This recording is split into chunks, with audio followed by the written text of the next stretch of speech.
네, 시청자 여러분 안녕하십니까? 파이널샷 진행을 맡은 최유은, 신민영입니다. 네, 오늘 우리 증시 양시장 일제 하락하면서 거래가 되고 있습니다. 코스피는 1% 이상의 하락세, 코스닥은 무려 2% 이상 하락하면서 거래가 되고 있는데요. 외국인과 기관의 수급 이탈 여전히 이어지고 있는 상황입니다. 코스피 안에서도 외국인 기관 합쳐서 4천억 원 가깝게 매도세 나타내고 있는 상황이고요. 코스닥도 마찬가지입니다. 오늘 시장의 하락세를 이끄는 것은 결국엔 외국인과 기관 수급인데 코스닥 안에서도 3천억 원 가깝게 현재 매도세 나타내고 있습니다. 네, 이렇게 수급 이탈이 계속해서 이어지고 있는 가운데 간밤에 미국 국채금리가 큰 폭으로 상승했습니다. 10년 만기 미국 국채금리가 11 베이시스 포인트 올라가면서 우리 증시에도 지수의 연속성을 계속해서 가져가기에는 조금 부담스러운 재료가 됐습니다.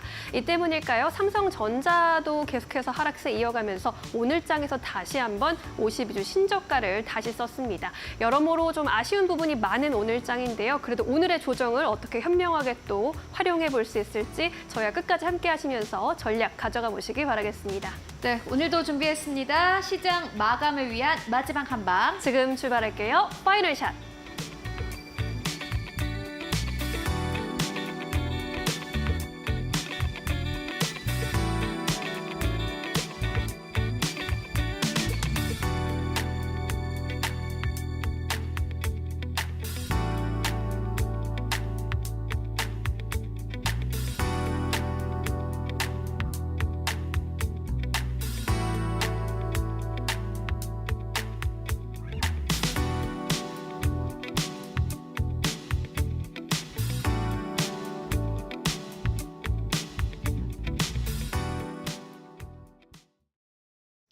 네, 시장에 기댈 곳이 없습니다. 지수 자체가 1에서 2% 이상의 하락세 현재 나타내고 있는 상황인데요. 삼성전자 오늘 5만 8천 원대까지 터치하면서 다시 한번 신저가를 경신했습니다. 완성차 쪽도 역시나 마찬가지로 9월 때부터 계속해서 하락세 나타내고 있는데 오늘의 이슈인 만큼 현대차와 기아 오늘 함께 살펴보고 가도록 하겠습니다. 전체적으로 완성차 업체에 대한 투자 의견은 여전히 긍정적이긴 합니다. 보시다시피 자동차 오버웨이트이라는 투자 의견 상상인 증권에서 제시가 됐습니다. 2025년 국내 완성차 업체 이익 안전성의 지속적인 전망이 예상된다라는 투자 포인트가 나왔는데요. 완성차 이렇게 좋은데 주가는 왜 빠지고 있을까? 역사적으로 좀 생각을 해보시면 좋을 것 같습니다. 현대차와 기아가 사실 한국의 완성차의 대표적인 기업들인데 이 현대차와 기아를 이 학교 안에서 학생으로 생각을 해봤을 때는 전국의 이 3등 정도로 생각해 보시면 될 것 같습니다. 1등은 도요타, 2등은 폭스바겐입니다. 3등이 그냥 3등이 아니라요. 10등 안에 있었던 학생이 3등까지 올라왔습니다. 그렇기 때문에 지난해에는 주가가 계속해서 고공행진 흐름을 보여줬고 날이 갈수록 계속해서 신고가를 경신하는 흐름을 보여주기도 했습니다. 그런데 최근 들어서 다시 한번 주가 자체는 좀 하락세가 나타나고 있는 상황인데요. 3등이었던 이 현대차와 기아의 성장성에 대한 의구심이 나왔기 때문입니다. 앞으로 3등이면은 이제 2등 하겠지, 1등 하겠지라는 기대감이 있길 마련인데 막상 내놓는 실적을 보면은 3등이 아니라 4등으로 밀려나겠는데 3등이 약간 위태로운데라는 컨센서스가 시장에서 형성이 되고 있는 겁니다. 그렇다면 우리가 완성차 안에서 잡을 수 있는 투자 포인트들은 어떤 것들이 있을까요? 상상인증권 측에서는 그래도 긍정적으로 평가를 했습니다. 먼저 기아의 주주 환원 정책 발표를 기대한다라고 밝혔고요. 현대차도 역시나 마찬가지입니다. 주주 환원 정책을 기대해볼 만하다라는 투자 의견을 제시를 했는데 자사주 매입을 통해서 보통주와 우선주의 괴리율이 축소될 것으로 보인다라는 전망을 했고요. 그리고 현대차가 오늘 드디어 인도 시장의 IPO에 성공을 했습니다. 현재 구간에서 1% 이상의 하락세 나타내고는 있습니다만은 인도 IPO를 하고 나면은 이 확보된 자금을 통해서 다시 캐펙스 투자라든지 이 주주 환원 정책을 하게 된다면은 현대차와 기아의 주가가 상승 탄력을 받을 것이다라는 전망들 나오고 있는 상황입니다. 물론 다 좋은 거는 아닙니다. 숙제가 여전히 남아있는 상황인데 앞서서 말씀드렸다시피 3등을 그대로 유지하거나 2등으로 가기 위해서는 이제 전기차 시장 시장이라든지 자율주행 쪽을 잡아야 됩니다.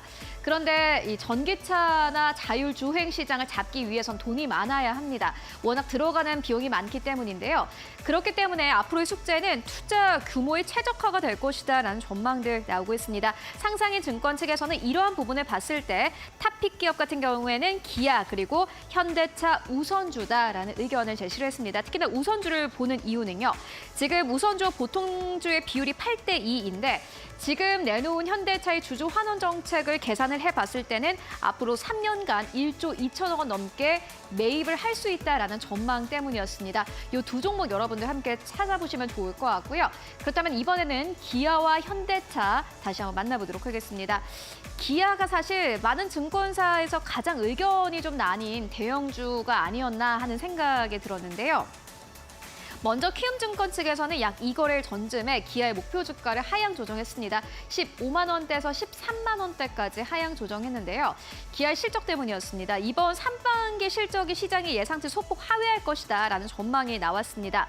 그리고 물론 기대감은 있습니다. 자사주의 추가 소각 집행 발표가 있을 것이다라는 전망이 나왔지만은 지금 앞으로의 실적이라든지 지금까지 나온 호실적이 이미 주가에 반영이 되어 있다라는 평가가 나왔고요. 그리고 이뿐만이 아니라 미국 대선도 문제였습니다. 만약에 트럼프 후보가 미국의 대통령으로 당선이 된다면은 다시 한번 이 무역과 관련된 이슈가 나올 거고 자동차 수출과 관련된 차질이 있을 것이다라는 전망이 나왔습니다. 그렇기 때문에 지금 이 시점에서는 긍정적인 포인트를 보기보다는 부정적인 포인트를 봐야 된다라는 키움증권의 커멘트가 함께 나오기도 했습니다.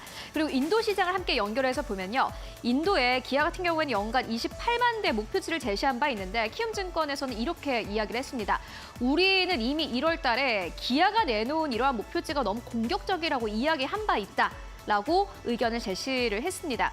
그러니까 너무 높은 목표를 제시했다라는 거고요. 또 4분기에 신차 투입도 없습니다. 4분기쯤에 신차가 나오면은 다시 한번 판매량이 늘어날 수 있겠지만은 기아가 내놓을 이 신차는 없는 상황이고요. 2025년 1분기에는 있을 예정입니다만은 4분기까지 봤을 때 기아의 상승 모멘텀은 사실 없다라고 키움증권 측에서는 봤습니다. 다만 다른 의견도 있었는데요. 미래에셋증권 측에서는 여전히 기아의 목표 주가를 유지를 했습니다. 16만 원대로 유지를 했고요. 매출 같은 경우는 계절적인 비수기이기 때문에 약간 하회하는 것은 이미 시장에서 예상을 하고 있는 바다라는 의견을 제시를 했고요. 그리고 4분기에 주주 환원 정책 다시 한번 이야기 나왔습니다. 그리고 기아가 미국에서 가격 경쟁력이 있고 유럽에서도 계속해서 여러 가지 점유율을 높여가고 있기 때문에 기아 지금 수준도 괜찮다라는 의견을 제시를 했습니다. 여러분들은 어떠한 선택을 하시겠습니까? 그렇다면 현대차 이어서 만나보도록 하겠습니다. 현대차는 대체적으로 좀 긍정적인 의견이 대부분이었던 것 같습니다. 삼성증권 측에서는 두 가지 모멘텀에 주목을 해야 되는데 실적과 인도 IPO를 주목하자라는 의견을 제시를 했습니다. 실적도 나쁘지 않고요. 그리고 인도 IPO로 인해서 앞으로 8천억 원 그리고 1조 원의 수준의 자사주 매입을 기대할 만하다라는 의견을 함께 제시하기도 했습니다. 회사가 자사의 이 주식을 사게 된다면은 그만큼 강력한 수급 주체는 없을 것이다라고 삼성증권 측에서는 이야기를 했습니다. 다만 현대차가 오늘 시장에서도 이렇게 긍정적인 포인트를 가지고도 주가가 1% 가깝게 하락세 나타내고 있는 상황인데요. 이유는 무엇일까요? 전체적인 업황이 좋지 않기 때문이다라고 봐도 무방할 것 같습니다. 먼저 앞서서 나왔던 유럽 업체들의 실적 쇼크가 현재 현대차의 주가도 끌어내리고 있다라고 평가를 했는데요. 폭스바겐이 최근에 공장을 폐쇄를 했고요. 인력 구조 조정을 발표하기도 했습니다.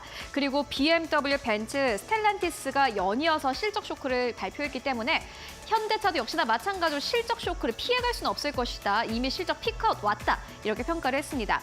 두 번째로는 유럽 업체 위기인데요. 현재 유럽 같은 경우에는 글로벌 시장 내에서 가장 강력하게 환경 규제를 하고 있습니다. 그런데 환경 규제를 하려면은 전기차 기술이 발달이 돼야 되는데 그만큼 발달이 현재 되지 않은 상황이고 이러한 유럽 업체들의 위기에 맞서서 또 중국 업체들이 다시 한번 선방을 하고 있는 상황이기 때문에 현대차와 기아가 현재 굉장히 위태한 상황에 있는 것이다라는 이야기들 나왔습니다. 다만 3분기 실적 발표를 기점으로 이 글로벌 자동차 산업은 승자와 패자로 나누어질 건데 삼성증권 측에서는 현대차는 승자가 될 것이다라고 평가를 했습니다. 앞서서 저희 기아 만나보고 왔고요. 현대차 만나보고 왔습니다. 오늘 첫 번째 시그널로는 이렇게 완성차 쪽 만나보고 왔는데 아무래도 시장의 의견은 거의 반반인 것 같습니다. 지금 실적 피크아웃이다. 이제 더 이상의 성장은 없을 것이다. 라는 의견 제시가 됐고요. 이 3등인 현대차 앞으로도 3등을 넘어서 2등 할 것이고 앞으로 이 미국 시장 안에서 더욱더 점유율을 높여갈 것이다라는 전망도 함께 나오고 있습니다. 여러분들도 한번 고민을 해보시면 좋을 것 같습니다. 그렇다면 오늘 시장에서 또 주목받고 있는 이슈들 어떤 것들이 있을까요? 이어서 신민용 앵커가 정리해드립니다. 네, 오늘 종목들은 어떤 시그널 보내주고 있을까요? 종목 시그널 통해서 살펴보시죠. 4가지 헤드라인 준비했습니다. 첫 번째 헤드라인입니다. 테슬라 쇼크와 트럼프 리스크의 2차 전지주가 동반 약세를 이어가고 있습니다. 지난번 테슬라의 로보택시 사이버탭 공개 이후로 줄곧 약세를 보여서 하락 전환했던 2차 전지주들의 주가가 좀처럼 반등하지 못하고 있습니다. 오늘 국내 2차 전지 관련주 135개의 종목 중에서 125개 대부분의 종목이 파란불을 켜고 있습니다. 최근 미국 대선에서 트럼프 전 대통령의 당선 가능성이 높아지고 있다라는 점 역시 주가의 약세 요인으로 풀이가 되고 있습니다. 트럼프 전 대통령은 여러 차례 바이든 대통령의 2차 전지 기업 등에 대한 보조금 정책에 대해서 강력하게 비판을 하면서 당선 시에 이런 법안들을 죄다 폐지하겠다라고 이야기한 바 있습니다. 이에 따라 만약에 트럼프 전 대통령이 다시 한번 당선이 된다면 관세 이슈가 부과되면서 다시 한번 2차 전지주의 악재가 될 수 있다라는 우려감에 2차 전지주 관련 투심이 더 눌리고 있는 것으로 풀이됩니다. 두 번째 헤드라인도 살펴보시죠. 계양 전기가 현대기아차와 2,884억 규모의 부품 공급 계약 소식을 전하면서 주가 급등세를 연출하고 있습니다. 오늘 장 초반에는 상한가를 터치하기도 했는데요. 현재도 20%대 급등세 유지하고 있습니다. 계양 전기가 전날 장 마감 후에 공시를 내놨는데 현대기아자동차에 시트 모터를 공급하는 계약을 체결했다고 밝혔습니다. 계약 규모가 지난해 연결 매출액의 75%에 해당하는 큰 규모입니다. 또 앞서 살펴보셨다시피 현대차의 인도 IPO 이슈도 오늘이기 때문에 관련해서 매수세가 더 몰리고 있는 것으로 풀이가 되고 있습니다. 네, 세 번째 헤드라인입니다. 방산 수출분 확대 기대감 속에 LIG 넥스원 오늘 장중에 52주 신고가를 다시 썼습니다. 오늘 KB증권이 리포트를 하나 내놨는데 수출 확대에 따른 호실적이 기대된다면서 목표 주가를 종전에 24만 5천 원에서 31만 원으로 대폭 상향 조정했습니다. LIG 넥스원은 해군과 비공 등 수출 아이템에 확대하는 데 주목을 하고 있다라고 전했는데요. 연내 말레이시아 정부와 해군 미사일 판매 계약이 체결될 것이고 올해 최종 테스트를 통과한 비공 유도 로켓의 미국 수출 역시 내년에 성사될 것이다라고 예상했습니다. 이에 따라 이번 3분기 LIG 넥스원의 매출액과 영업이익 모두 31%와 51% 각각 증가할 것이다라고 전망했고요. 매출과 영업이익 모두 시장 전망치를 상회할 것이다라는 전망이었습니다. 아울러 올해 LIG 넥스원의 연간 영업이익 추정치와 내년 추정치까지 일제히 상향 조정했습니다. 네 번째 헤드라인 살펴보시죠. 한국전력 소식입니다. 연내 전기요금 인상 기대감 속에 오늘로 3거래일 연속 상승세를 이어갑니다. 증권가에서 연내 전기요금 인상에 대해서 구체적인 전망들을 제시하고 있습니다. 메리츠 증권은 오늘 11월에서 12월 중에 요금 인상 가능성을 매우 높게 보고 있다면서 1kW 시당 5에서 10원 사이의 요금 인상이 단행될 것이다라고 전했습니다. 현 주가에서는 요금 인상만 이루어져도 충분히 주가 상승이 가능하다라는 의견이었고요. 하나증권에서도 추석 이후 동결로 발표된 연료비의 조정 단가 영향으로 주가 조정이 상당히 크게 나타났지만 아직 전기요금 인상이 다른 형태로 이뤄질 여지가 충분하다라고 전했습니다. 지난해 11월 8일에 요금 인상이 된 것처럼 국정감사 종료 후에 3분기 실적 발표 전까지 주어진 시간 가운데에서 조정될 가능성이 높다라는 분석을 내놓으면서 오늘 한국전력의 주가 2%대 강세를 이어가고 있습니다. 이렇게 오늘의 종목 헤드라인 살펴보셨습니다. 네, 이번에는 황혜수 차장 전화 연결해서 관련 이슈, 관련 이야기 나눠보도록 하겠습니다. 안녕하십니까? 네, 안녕하세요. 네, 차장님 오늘 4가지 헤드라인 전해드렸는데 이 중에서 주목하고 계신 이슈 있으실까요? 오늘 같은 경우는 말씀해주신 반도 2차 전지 관련된 종목들의 하락 그리고 방산주의 상승에 대해서 동시에 다 말씀을 드리겠습니다. 우선 오늘 같은 경우는 트럼프 트레이드의 영향을 시장이 가장 많이 받고 있는 상황인데요. 최근 들어 그 트럼프의 당선 가능성이 계속해서 올라오면서 관련 업종의 희비도 갈리고 있다고 보시면 될 것 같습니다.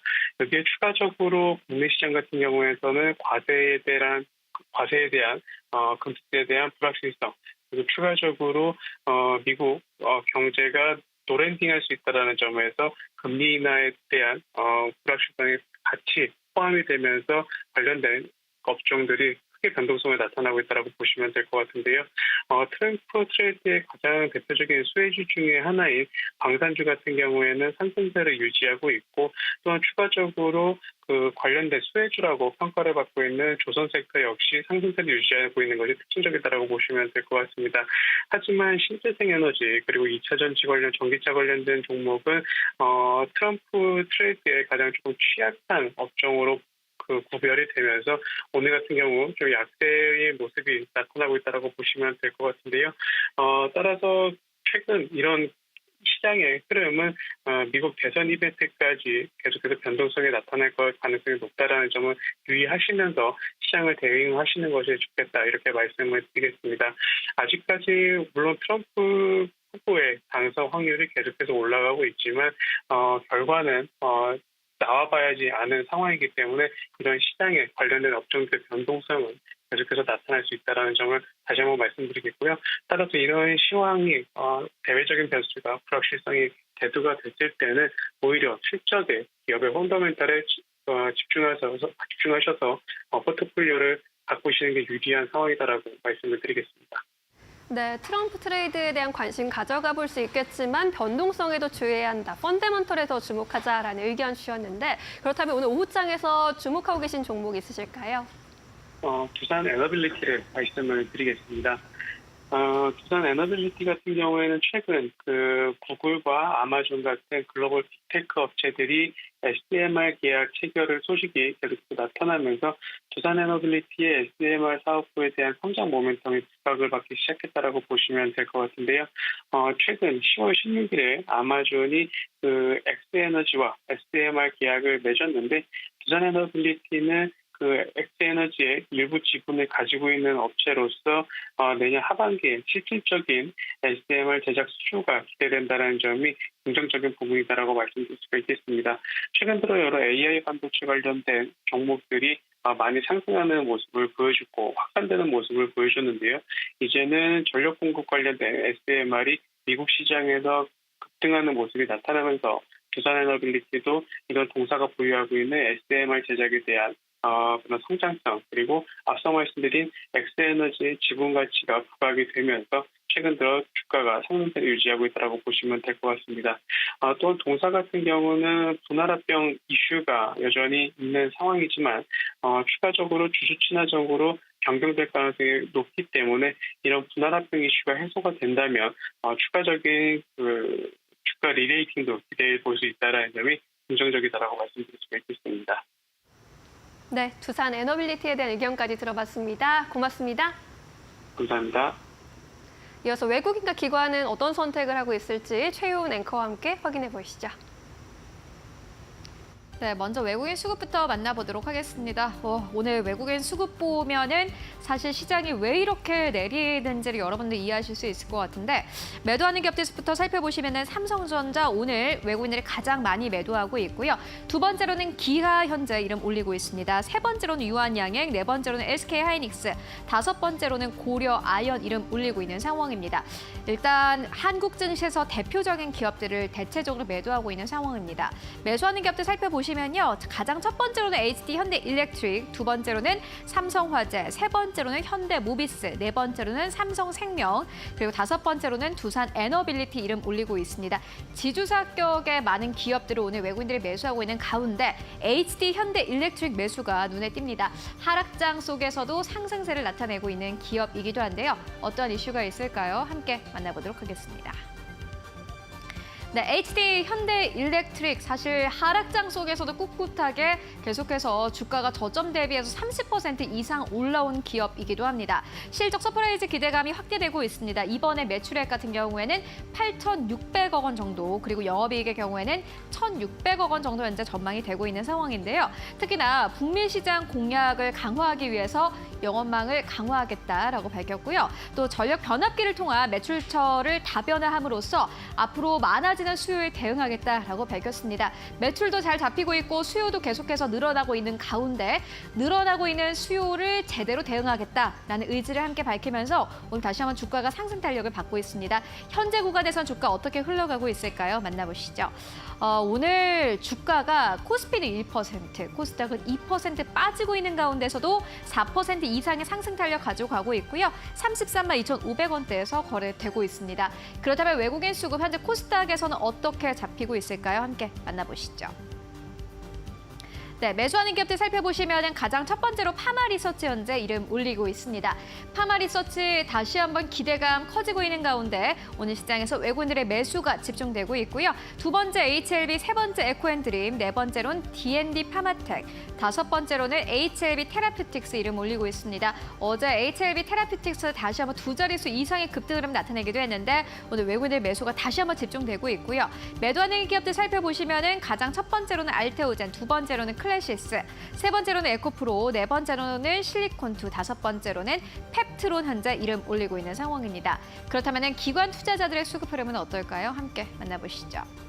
네, 매수하는 기업들 살펴보시면 거의 외국인과 비슷합니다. 비슷한 이름들 현재 나오고 있는데 현대모비스 비슷하고요. HD 현대일렉트릭도 비슷합니다. 다만 1위 기업 같은 경우는 다른데 두산 에너빌리티 현재 1위 기업으로 이름 올리고 있는 상황이고 네 번째로는 이 삼성바이오로직스, 다섯 번째로는 한국전력 이름 올리고 있습니다. 매도하는 기업들 살펴보시면은 5위권부터 보시면은 KB금융, 그리고 4위권에는 포스코홀딩스, 3위권에는 유한양행, 두 번째로는 SK하이닉스, 그리고 첫 번째로는 삼성전자 이름 올리고 있습니다. 삼성전자 지금 현재 구간에서 어떤 이슈가 있을까요? 함께 만나보도록 하겠습니다.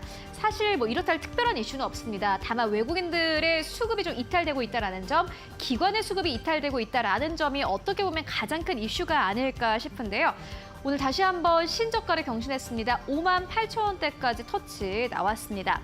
그리고 상대 강도지수가 현재 29.54를 기록한 것으로 확인되고 있는데요.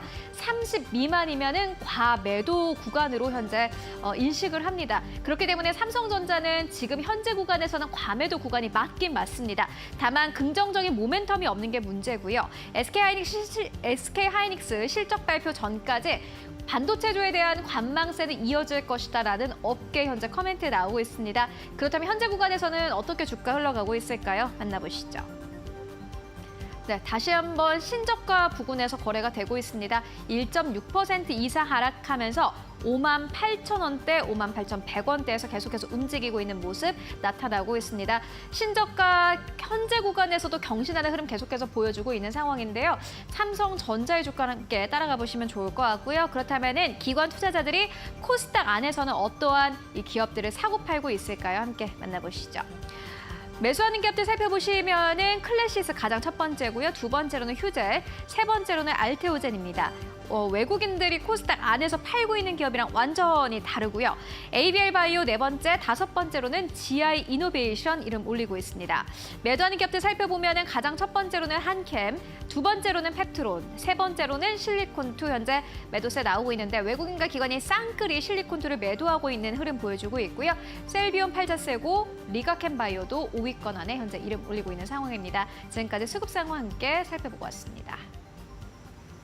네, 오늘 시장도 좀 많이 약합니다. 삼성전자가 다시 한번 52주 신저가를 다시 쓰고 있는데요. 이러한 상황에서도 상승세 유지하고 있는 특징주들 살펴보도록 하겠습니다. 이데일리 스페셜리스트 신일섭 전문위원과 함께하겠습니다. 안녕하세요. 네, 안녕하세요. 네, 첫 번째 종목으로 풍산 꼽아 오셨습니다. 오늘 이 어려운 시장에서도 3거래일 연속 상승세 보여주고 있고 외국인과 기관의 매수세도 유입이 되고 있습니다.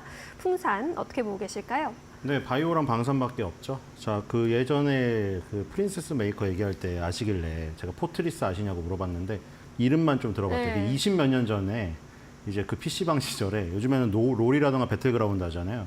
그 당시에는 뭐 스타 하는 애, 그다음에 리니지 하는 애, 그다음에 레인보우 식스 하는 애 이렇게 장르별로 나뉘어 있었고, 그다음에 이제 여자들이나 이제 남자들 중에 그런 거 전략 시뮬레이션 싫어하는 애들은 포트리스였어요.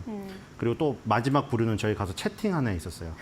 꾸미고 여자랑 채팅하는 애 있었는데, 포트리스 얘기를 왜 하냐면 포트리스에서 이제 서로 탱크들끼리 귀여운 탱크들이 나와요. 보신 적 있을 거예요. 귀여운 탱크들이 나와서 서로 총알을 막 쏘는데 이렇게 포물선을 그리면서 서로 날아가요. 그리고 은폐 은폐를 잘해야 되거든요. 상대방에게 안 맞기 위해서 이렇게 지형지물을 이용해서 이렇게 자기는 탱크를 숨긴 다음에 이렇게 총알을 발사해서 이쪽에 맞추는 그런 것들. 네. 근데 지금 우크라이나랑 러시아 전쟁이 지금 그런 양상으로 이어지고 있는 거죠. 포트리스 전쟁으로. 이제 볼펜 잠깐만 빌려주세요. 그래서 이 지금 K9 자주포라는 거 많이 들어보시죠? 하나에어로스페이스가 주력으로 수출했던 K9. 그 K9 자주포라는 게 이제 후방에서 곡사포로 이렇게 공략을 하는 거예요. 그렇기 때문에 그런 것들은 그 구경 안에 강선이란 게 들어있어요. 우리 007 영화 처음에 보면은 이렇게 돌아가는 거 나오면서 땅 쏘는 장면 나오죠. 항상 007 시리즈에. 그런 식으로 쐐기가 되어 있어요. 왜 되어 있냐면은 자, 예를 들어서 포를 이렇게 쏘면은 얘가 어디로 가는지 막 몰라요. 이게 어디로 갈지 몰라요. 이게 뒤가 무거우면 이렇게 떨어져 버릴 수도 있고, 그럼 거꾸로 가잖아요. 그래서 회전을 주는 거예요. 먼 거리일 때는. 그 안에 이렇게 쐐기형을 해서 회전을 줘서 똑바로 날아가게 이렇게 만드는 거예요. 저를 날아가고. 그리고 자주포 말고 전차 있죠. 네. 그러니까 한화에어로스페이스는 주로 K9 자주포를 수출했고요. K2 전차는 누가 주로 수출했어요? 흑표 전차라고 이름 붙은 현대로템. 그 전차는 그 앞에 나가서 돌격해서 적하고 가까이 가서 싸우는 애들이에요. 그렇기 때문에 이 지금 활강탄이라는 그 안에 강선이 없습니다. 가까이서 쏘니까 직선 공격을 할 수가 있기 때문에 탱크끼리 부시고 뭐 이런 거예요. 가까운 데 붙었을 때. 네. 그러니까 현대로템에서 주로 수출하는 K2 흑표 전차 같은 경우에는 활강탄을 주로 쓰고요. 그래서 안에 강선이 없고 그냥 나가도 가까운 거리고 직선으로 나가니까 그냥 흔들려도 금방 맞출 수가 있으니까요. 근데 K9 자주포는 후방에 있다 보니까 곡사포로 먼 거리를 날려야 되기 때문에 강선이 많이 있습니다. 포 안에. 근데 거기서 주로 쓰는 포탄이 155mm 포탄이에요. 155mm라는 게 그 포의 그 구경, 안쪽 지름을 얘기한다고 보시면 되거든요. 근데 그 155mm 포탄이 지금 태부족인 상황입니다. 지금. 그래서 지금 풍산이 지금 뜨고 있는 거예요. 이제 뜰 차례인 거죠. 네. 한화 에어로스페이스의 K9 자주포, 현대로템의 K2 흑표전차 많이 수출이 됐잖아요. 그게 수출이 되면서 같이 포탄이 나가야 되죠. 우리가 삐까뻔쩍한 자주포랑 전차랑 많이 있으면 뭐예요? 총알 떨어지면 끝나는 거예요. 그 뭐 전쟁 기념관에 전시해 놓을 겁니까? 포탄이 없으면 아무 소용이 없어요. 그냥 맞아 죽는 거죠. 그러니까 포탄이 무조건 있어야 돼요. 근데 왜 이 포탄이 많이 필요하게 됐냐? 지금 흔히들 얘기하죠. 푸틴이 정말 미쳐가지고 핵 버튼 한번 누르면 전쟁 끝난다. 그렇죠? 맞아요. 근데 정말 미치광이라도 이걸 쉽게 누를 수 있을까요? 이게 상호 비례의 원칙이라고, 예를 들어 러시아가 만약에 핵을 날리잖아요. 그만큼의 피해를 미국도 보복하게 되어 있어요. 그럼 이건 다 같이 공멸하는 거거든요. 그때 힘의 균형이 이렇게 맞춰지지 않은 상태에서 그때 일본이 항복을 이끌어낸 나가사키랑 히로시마에 터뜨린 그 원자폭탄, 그게 마지막이 될 가능성이 커요. 지구상에서. 물론 뭐 어떤 미치광이가 김정은이나 푸틴이 누를 수도 있지만 만약에 그걸 누를 경우에는 지금 지구가 망해요. 그렇기 때문에 그걸 못 쓰니까 네. 지금 어떻게 전쟁이 이루어지고 있죠? 예상보다 길어지고 있잖아요. 푸틴이 그냥 쉽게 이길 줄 알았죠. 우크라이나를 금방 점령하고 끝날 줄 알았는데 계속 길어지고 있어요. 그리고 이제 전장 자체가 이렇게 칠레처럼 세로로 길게 지금 되어 있습니다. 1000km에 이르는. 그러니까 어떻게 해야겠어요? 아까 포트리스처럼 K9 자주포를 폴란드가 그렇게 많이 수출해가고 루마니아가 갖고 간 이유가 뭐예요? 우크라이나가 점령당해버리면 그다음 폴란드, 루마니아가 옆에 붙어있기 때문이죠. 그러니까 여기서는 곡사포로 방어를 해야 되니까 K9 자주포를 많이 가져간 거고, 곡사포를 많이 가져가니까 거기에 쓰이는 155mm가 나토의 규격이에요. 나토를 비롯해서 서양은 대부분 155mm 쓰고 있고요. 네. 155mm나 105mm 쓰고 있고, 그리고 북한하고 러시아 이쪽은 122mm 쓰고 있어요. 그래서 그때 지금 122mm짜리를 엄청나게 가져갔죠. 불발탄도 많았다고 하는데. 그리고 이번에 또 병사까지 데려갔다는 얘기가 있어요. 지금 북한에서는 지금 뭐 그런 헛소문 믿지 말라고 했지만, 네. 지금 북한 병사들이 뭐 15,000명이 가갖고 18명이 탈영했니 뭐니 이 얘기가 있어요. 그럼 이렇게 되면은 계속해서 전장이 확산될 수밖에 없거든요. 그리고 지금 왜 지금 우리나라에서 풍산의 포탄, 지금 이 덕을 보고 있느냐? 지금 미국 같은 경우에는 자국 내에도 방어를 해야 되죠. 이스라엘도 도와줘야 되죠. 다른 세계의 경찰이기 때문에 모자라요. 자기네 것도 비축을 해놔야 되는데 지금 예를 들어 바이든이 10살까지 살았던 데가 펜실베니아의 스크랜턴이라는 시골이거든요. 이 스크랜턴이라는 곳에 제너럴 다이내믹스라는 이 포탄 만드는 공장이 있어요. 이 회사가 지금 수요가 폭발하면서 대박이 났다고 합니다. 이 155mm 포탄 가격이 원래 1년 전에 한 발에 283만 원이었는데 지금 4배가 올라서 한 발에 1,135만 원 하고 있어요. 그래서 지금 그 시세를 반영해서 우리나라가 그러니까 분단국가라는 아픔이 있지만 그 덕을 본 거예요. 우리나라는 분단국가이기 때문에 계속 생산체제를 구축하고 있었거든요. 계속 지금도 포탄을 생산하고 있어요. 네. 그래서 지금 국방부에서 뭐라고 발표했죠? 만약에 그 인력 지원이 사실이라면 우리도 지금 인도적인 무슨 구호물품이나 무슨 뭐 저 방독면이나 이런 걸 제공하고 있지만 155mm 포탄을 제공할 수도 있다고 언론 타이틀에 나왔죠. 그 바로 155mm 포탄 그게 우리나라에서 풍산이 거의 대부분 만드는 거죠. 하나도 만들지만 풍산이 대부분 만들고 있다. 네. 거기다가 그 1,000만 원을 올랐으니까 이제 한 발당 1,000만 원으로 계산하면 돼요. 지난해 8월이랑 12월에 하나에어로스페이스가 폴란드에다가 212문, 152문 두 번을 수출했어요. K9 자주포를. 그러니까 K9 자주포가 생긴 건 탱크랑 똑같이 생겼는데 걔가 돌격하는 애는 아닙니다. 탱크랑 똑같이 생겼는데 걔는 후방에 박혀서 숨어서 포트리스 탱크처럼 곡사포로 쏘는 애예요. 근데 어쨌든 212문, 152문 합치면 364문이거든요. 364문인데 한 대당 포탄 120발을 함께 수출했어요. 수출 계약을 맺었어요. 근데 아까 한 발당 155mm, 여기 K9 자주포에도 155mm예요. 155mm 포가 탄약이 몇 개 쓰인다고 했죠? 몇 개로 한다고 했죠? 한 대당 포탄 120발. 그래서 120발 곱하기 K9 수출 364를 곱하면 43,680발이 나옵니다. 근데 한 발당 아까 시세가 지금 우크라이나 전쟁 이후에 제너럴 다이내믹스가 생산하는 게 지금 바이든의 그 고향에서 1,135만 원 받고 있다고 했죠. 1,000만 원으로 대략 계산해서 1,000만 원 곱하기 3,680 하면은 4,300억 원입니다. 네. 포탄 수출 금액만요. 어마어마한 금액이죠. 그리고 이게 앞으로 확대될 가능성이 있습니다. 왜냐하면 지금 현재 하루에 지금 쓰고 있는 게 몇 개냐면은 155mm 포탄을 3,000발씩 쏘고 있어요. 이게 매일 하면 30일로 따지면은 9만 발씩 한 달에 없어져요. 우크라이나가 쏘는 게 한 달에 10만 발씩 없어집니다. 그러니까 지금 이 43,680발 수출해봐야 금방 소진이 된다는 것이죠.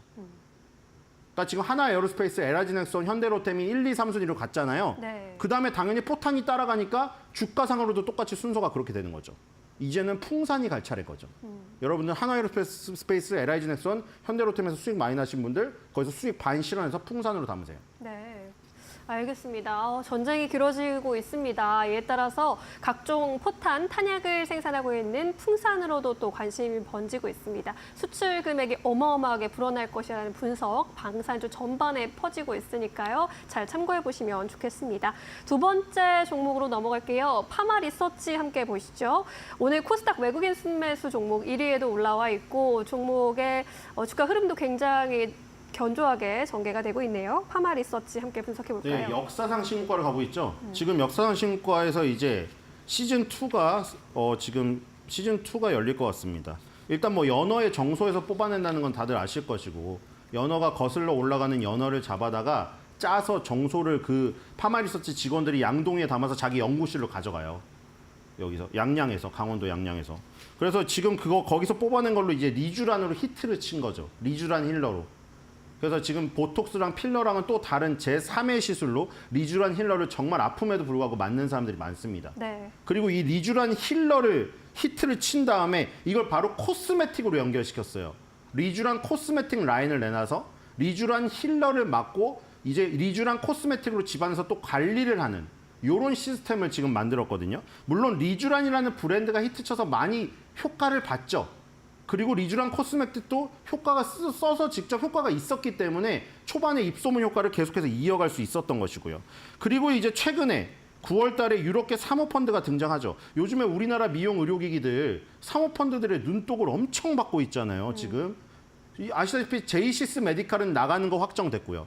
루트로닉도 데리고 나가버렸죠. 다 주체가 누구였어? 사모펀드였어요. 지금 휴재를 갖고 있는 대주주도 누구예요? 사모펀드예요. 사모펀드가 우리나라 미용 의료기기 회사에 관심이 엄청 많아요. 네. 그래서 파마리서치도 마찬가지예요. 사모펀드 CVC 캐피탈. CVC 캐피탈의 주로 레퍼런스 이력들이 이런 데다 투자를 했어요. 그동안. 미용 의료기기라던가 이런 생활소비재에 투자를 했었기 때문에 여기서 2천억 원 규모를 지금 땡겼거든요. 그리고 지금 유동성 자산으로 쌓여있는 게 2천억 원입니다. 그래서 4천억 원의 실탄이 확보됐어요. 지금까지 인수한 걸 보면은 2017년에 바이오 C&D를 인수해가지고 지금 파마리서치 바이오라고 있죠. 거기서 보톨리눔 톡신을 하고 있고, 그리고 아모레퍼시픽의 에스트라 필러 사업부를 영입을 해가지고 필러도 지금 갖췄고요. 그래서 보톡스 필러를 다 갖춘 거죠. 그냥 보톡스 필러 힐러까지 갖춘 거죠, 얘네는. 그 다음에 2021년에 메디코슨이라는 레이저 미용기기를 삽니다. 그러니까 이 루트로닉이 하고 있는 것까지 합친 거죠, 또. 그리고 이제 2024년에는 올해는 튜링바이오. 이건 AI 기반으로 디지털 치료를 하는 완전 새로운 영역이거든요. 네. 이것까지 인수했습니다. 그리고 이제 4천억 원의 실탄이 생겼거든요. 이걸로 뭘 할 거냐? 그 전에 CTC 바이오랑 지금 경영권 문제가 있었던 거 아시죠? 지금 그 대표가 CTC 바이오 대표가 15% 정도 갖고 있고요. 이 파마리서치가 18% 정도 갖고 있어요. 그런데 왜 CTC 바이오를 계속 꿈꾸느냐? 지금 인수한 이력을 보세요. 여기서 없는 거 뭔가. 지금까지 인수한 것들은 다 인체에 적용되는 겁니다. CTC 바이오는 주력이 동물이에요. 동물 의약품까지 노리는 거죠. 거기다가 얘네는 뭐가 있냐면은 계량신약이 있는데 조루랑 발기부전을 동시에 잡는 복합제가 있어요. 이게 사실 이게 같이 치료되기 어려운 분야거든요. 뭐냐면 조루를 잡아요. 빨리 나오는 걸 잡으면 발기가 안 돼요. 그리고 만약에 발기를 잡잖아요. 그럼 조루가 일어나요. 이 두 개를 잡기가 상당히 어려운 거거든요. 근데 발기랑 조루를 두 개를 같이 해결할 수 있는 복합제를 내놨어요. 지금 식약처 허가를 받아서 시판이 되고 있죠. 그리고 얘네가 기술이 있는 게 필름형 구강붕해라고 하죠. 필름형으로 녹여서 먹는 제재로 병행하는 기술이 있단 말이에요. 그러니까 지금 만약에 CTC 바이오의 분쟁에서 이길 가능성이 높아졌지만 4천억 원을 갖고 있으니까 실탄을, 사실 지금 CTC 바이오 대표는 실탄을 다 썼습니다. 아까 풍산에서 얘기했듯이 전쟁에서 총알 떨어지면 게임 끝이잖아요. 여기서도 마찬가지예요. 경영권 분쟁에서 총알이 떨어지면 끝인데 파마리서치가 지금 총알이 많이 지금 재고를 쌓았단 말이에요. CTC 바이오까지 넣게 되면 이제 화려해지죠. 보툴리눔 톡신 있죠, 필러 있죠, 자기가 하고 있는 화장품 있죠, 레이저 미용기기 있죠, AI 기반 디지털 치료기기에 동물 의약품에 발기부전 조루, 거기다 구강붕해용으로 바꿀 수 있는 제재 변경 능력까지, 거기다가 CTC 바이오가 확보하고 있는 공장까지 갖게 됩니다. 그렇기 때문에 이렇게 되면 그걸로 이제 포트폴리오 확대한 상황에서 아까 CVC 캐피탈이 갖고 있는 유통망을 통해서 유럽 진출을 할 수가 있는 거죠. 그리고 이게 지금 긍정적인 게 원래 12월 달에 납입을 하기로 되어 있었는데 10월 8일로 땡겨져서 지금 이미 납입을 받았어요. 그러니까 상환 우선주를 걔네한테 CVC 캐피탈한테 주고 돈을 빌리는 거예요. 받는 거예요. 근데 돈을 미리 땡겨 받은 거죠. CVC 캐피탈에서도 미리 땡겨준 이유가 있겠죠. 이런 것들이 이루어지려다가 어그러진 경우가 많이 있거든요. 맨날 뭐 2천억 원 될 것 같다가 상황이 안 좋은데 빼는 경우가 많았는데 미리 2달 먼저 줬다는 거는 CVC 캐피탈도 굉장히 긍정적으로 바라보고 있다는 얘기죠. 그러니까 파마리서치가 지금 신고가를 기록해서 역사상 신고를 갔지만 공모할 당시에 그 가격을 깬 지가 얼마 안 됐습니다. 그래서 새로운 세상이 열렸다고 보시면 되고 시장이 어려우면 어려울수록 이런 신고가 종목으로 더 몰리게 돼요. 갖고 계신 분들은 수익 극대화를 위해서 팔지 말고 끝까지 가져가셔야 됩니다. 장대 음봉이 처음 나올 때까지는 최소한 가져가시라. 알겠습니다. 이렇게 말씀드리겠습니다. 오늘 장에서 23만 8천 원까지 오르면서 신고가를 다시 쓰고 있는 파마리서치, 어디까지도 갈 수 있을지 함께 지켜보시죠. 오늘 말씀 여기까지 듣겠습니다. 고맙습니다.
네, 이슈 체크 코너로 이어가 보도록 하겠습니다. 오늘 삼성 바이오로직스와 관련된 이야기를 좀 나눠볼 텐데요. 사업 내용은 어떻고 또 주가는 앞으로 어느 정도까지 업사이드가 열려 있을지 함께 이야기 나눠보도록 하겠습니다. 오늘은 이델리온의 김태훈 파트너 모시고 이야기 나눠보도록 하겠습니다. 안녕하십니까? 안녕하세요. 네, 오늘 딱 맞는 또 기업을 가지고 오셨습니다. 워낙 많은 분들이 또 관심을 가지고 계신 기업일 것 같기도 한데 삼성 바이오로직스 일단 어떤 회사인지 좀 자세히 짚고 가도록 하겠습니다. 그 삼성 바이오로직스는 한마디로 말씀드려서 이 바이오 업계의 삼성전자 같은 회사입니다. 이 삼성 바이오로직스도 삼성 그룹 내에서는 이재용 회장이 들어서고 나서 제일 먼저 한 사업이라고 할 수 있기 때문에 이 바이오 쪽은 삼성이 새롭게 도전하고 미래 먹거리로 키우고 있는 그런 사업이기도 하죠. 그러면서 삼성 바이오로직스라는 회사는 CDMO라고 위탁 개발을 해주는, 그러니까 즉 다른 빅파마들의 신약 개발을 한 것을 대신해서 생산해주는 역할을 해줍니다. 그렇기 때문에 쉽게 말해서 이 삼성전자가 메모리 반도체를 전기만 꽂으면 공장에서 쏟아내듯이 삼성 바이오로직스도 바이오시밀러라는 이 오리지널 제약과 똑같은 그 성능이나 효능을 가진 이런 복제약을 그 대량으로 생산해주는 그런 업체입니다. 그래서 이 회사는 세계 그 20위권 제약사를 중에서 17군데를 이제 고객사로 모시고 있고 그만큼 역사는 짧지만 이 시장 내에서 위상은 대단한 회사라는 것이죠. 거기다가 누적 수주가 154억 불이니까 그 짧은 기간 동안 엄청나게 이 수주를 해댄 겁니다. 그만큼 생산 캐파가 뒤를 밀어주고 있고 그다음에 CMO가 93건에다가 CDO가 120건이나 됩니다. 여기다가 바이오시밀러는 국내와 또 미국, EU에서 이에 대한 이 품목 허가를 받으면서 그 품목 허가 숫자만큼 대량으로 이 수주를 받을 수 있는 그런 기회를 늘려가고 있죠. 그래서 삼성 바이오에피스라는 계열사를 통해서 이 바이오시밀러에 대한 파이프라인을 늘려가고 있는데요. 이것 때문에도 이번에 최근에 한 1조 7천억짜리 이 단일 계약으로는 아마 가장 그 최대의 계약일 텐데요. 맞아요. 이거를 이거를 이번에 수주를 했고 그래서 연 누적한 이 수주액이 4조 원을 돌파하고 있는 그런 회사입니다. 네, 삼성 바이오로직스 워낙 큰 기업입니다. 그런데 최근 들어서는 삼성 바이오로직스를 두고 체질 개선을 완전히 했다라는 평가 나오고 있습니다. 그만큼 실적 자체가 이전과는 좀 달라진 그러한 모습을 보여주고 있는데요. 그렇다면 삼성 바이오로직스가 이렇게까지 좀 성장한 배경에는 어떤 것들을 좀 꼽아볼 수 있겠습니까? 네. 이 삼성 바이오로직스의 최대 주주는 삼성물산입니다. 그리고 또 다른 작은 형님이 바로 삼성전자입니다. 이거는 앞에서 잠깐 말씀드렸지만 바이오 분야에 삼성전자의 생산 방식을 이식한 그런 회사라고 할 수 있죠. 그래서 앞에서 말씀드렸듯이 삼성 바이오로직스에 대한 생산 설비에 대한 투자가 꾸준하게 이루어지고 있습니다. 매년 이 제1공장이 만들어지고 이게 가동을 시작할 때 제2공장 터파기를 했고 제2공장 터파기를 할 때 그러니까 제2공장이 어느 정도 골조가 올라갈 때 제3공장의 터파기를 또 시작하는 이런 식으로 해서 이미 송도에 제4공장까지 생산 캐파를 늘려가고 있습니다. 여기다가 내년 3월 달에 오픈하는 이 송도 5공장 같은 경우는 약 한 1조 9천억이라는 돈이 들어가는데요. 이게 세계 최대의 바이오시밀러 공장이라는 이 송도 4공장만큼의 돈이 들어간 공장입니다. 그럼에도 불구하고 제4공장은 24만 리터짜리 이 생산 능력을 갖고 있다면 이 5공장은 이 18만 리터의 그 생산 능력을 갖고 있습니다. 이런 차이가 나타나는 것은 이 5공장이 다른 그 1공장부터 4공장까지 만들었던 그 노하우들을 모두 집약해서 만들어낸. 그래서 이 5공장은 세계 최대의 그 빅파마들이 자신의 그 약들을 여기다 위탁 생산을 하려고 일부러 찾아오는 그런 공장입니다. 그래서 아직 가동도 안 했지만 이 전체 생산 물량의 1년 생산 물량의 약 50%를 벌써 먼저 수주를 받아놓은 상태라고 얘기가 나오고 있죠. 여기다가 이 분기별로 이러다 보니까 1공장부터 4공장까지 생산을 하면서 벌써 분기별로 매출이 1조 원을 돌파하고 있습니다. 이게 이런 식으로 하면 이제 연간 매출액이 4조 원을 돌파하게 되는데요. 여기다가 영업이익도 1조를 돌파할 가능성이 커지고 있는 것이죠.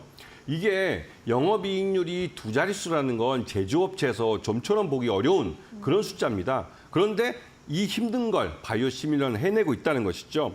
그래서 이러한 변화는 바로 이제 노인 인구가 많아지는, 특히 이 소비 여력이 있는 선진국 시장에서 노인 인구가 많아지면서 이 약에 대한 수요가 늘고 있다는 점입니다. 그래서 바이오 시밀러를 통해서 좀 더 오리지널 약보다는 좀 더 싸게 또 대량으로 생산해서 이거를 사람들에게 공급할 수 있는 그런 공장들이 필요하고, 그런 공장에 이 삼성 바이오엑스는 가장 최적화된 그런 공장이면서 또 그런 사업을 하고 있는 회사라는 의미죠. 시장도 커지고 있는데 준비도 꽤 잘하고 있다라고 평가해 볼 수 있겠습니다.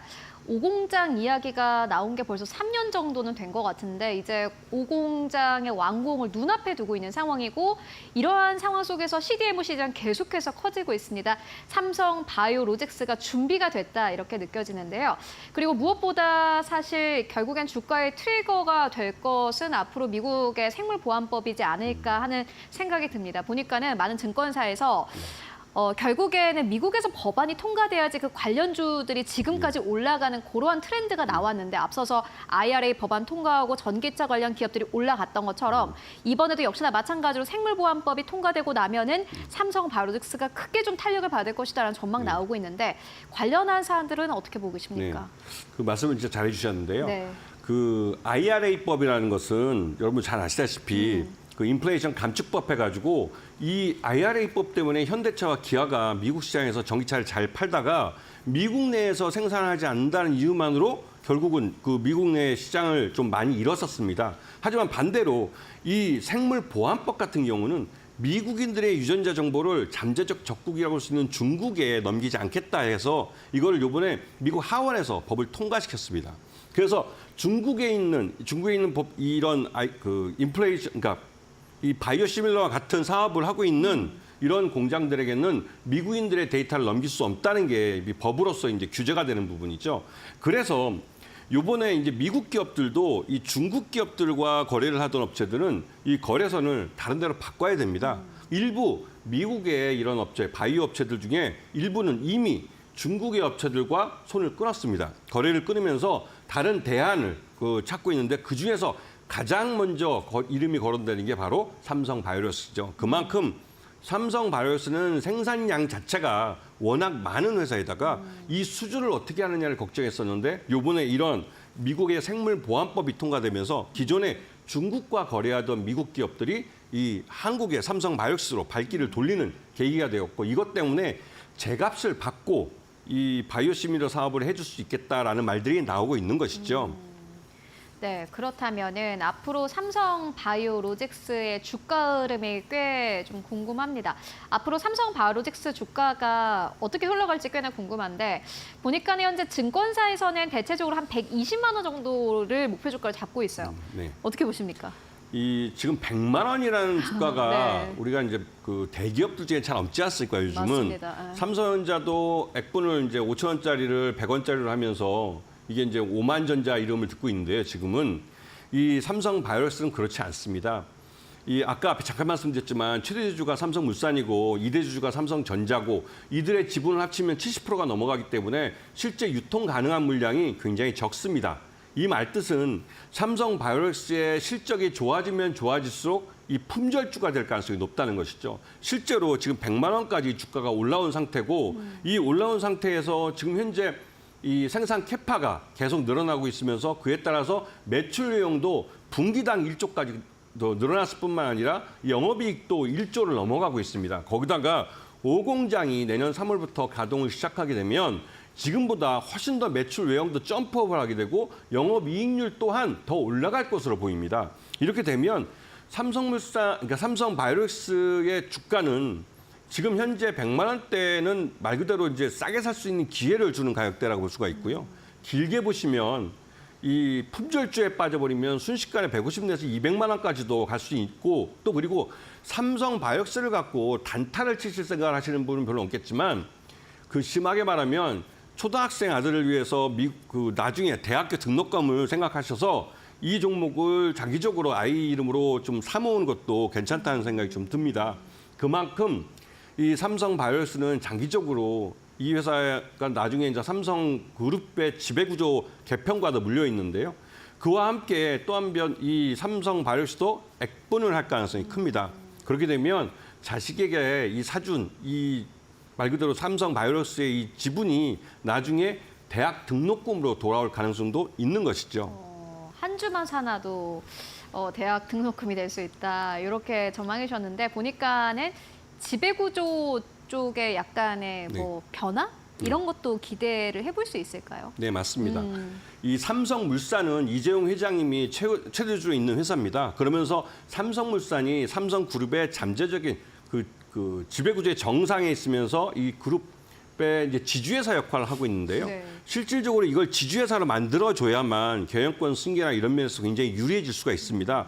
그렇기 때문에 이 삼성전자가 보유하고 있는 이 삼성바이오로직스의 이런 투자 부분과 삼성물산이 갖고 있는 투자 부분을 향후 분리를 해서 두 개를 합병을 하면서 이게 삼성지주가 될 가능성이 큽니다. 그러면 그 삼성지주가 결국은 삼성바이오로직스 지분을 가져가면서 삼성지주의 가치를 올릴 가능성이 큰데요. 이러한 변화 속에서 삼성전자는 이 전자 제조업 쪽의 지주회사, 중간 지주회사 형태로 남게 되고 그룹 전체를 아우르는 지주회사는 삼성물산 쪽에서 떨어져 나온, 즉 삼성바이오로직스 지분을 갖고 있는 삼성물산의 그 지배가 이 지주회사가 될 가능성이 큰 것이죠. 그런 면에서 삼성바이오로직스의 가치는 그런 면에서 더 의미가 있다고 생각이 듭니다. 삼성바이오로직스 그렇다면은 또 궁금한 게 악재도 있을까요? 지금 사실 이 국면에서는 악재에 대한 이야기는 거의 안 나오고 있는 것 같은데 삼성전자도 역시나 마찬가지로 한 6개월 전까지만 하더라도 악재에 대한 뉴스는 거의 없었는데 그렇죠. 오늘 같은 경우는 신저가 경신하고 악재성 뉴스가 사실은 거의 대부분이에요. 네. 삼바 같은 경우에는 지금 우리가 악재로 바라볼 만한 요소들은 있을까요? 네. 삼성바이오로직스는 기본적으로 제네릭을 바이오 시밀러에서 대량으로 생산하는 공장입니다. 그러다 보니 여기에 대해서 바이오 에피스라는 회사가 이거를 바이오 시밀러를 이제 그러니까 생동성 실험이나 이런 걸 통해서 이 각 지역에 맞는 그 규제에 맞는 그런 약품으로 승인을 받아야 됩니다. 그런데 그런 것들이 밀리게 되거나 하게 될 경우에는 삼성바이오로직스는 공장을 놀릴 수밖에 없죠. 그래서 이 바이오 에피스, 자회사인 바이오 에피스에서 얼마만큼의 바이오 시밀러들을 더 많이 이 그러니까 규제를 통과하고 승인을 그러니까 양산에 대한 품질 승인을 받느냐, 이것이 가장 중요한데요.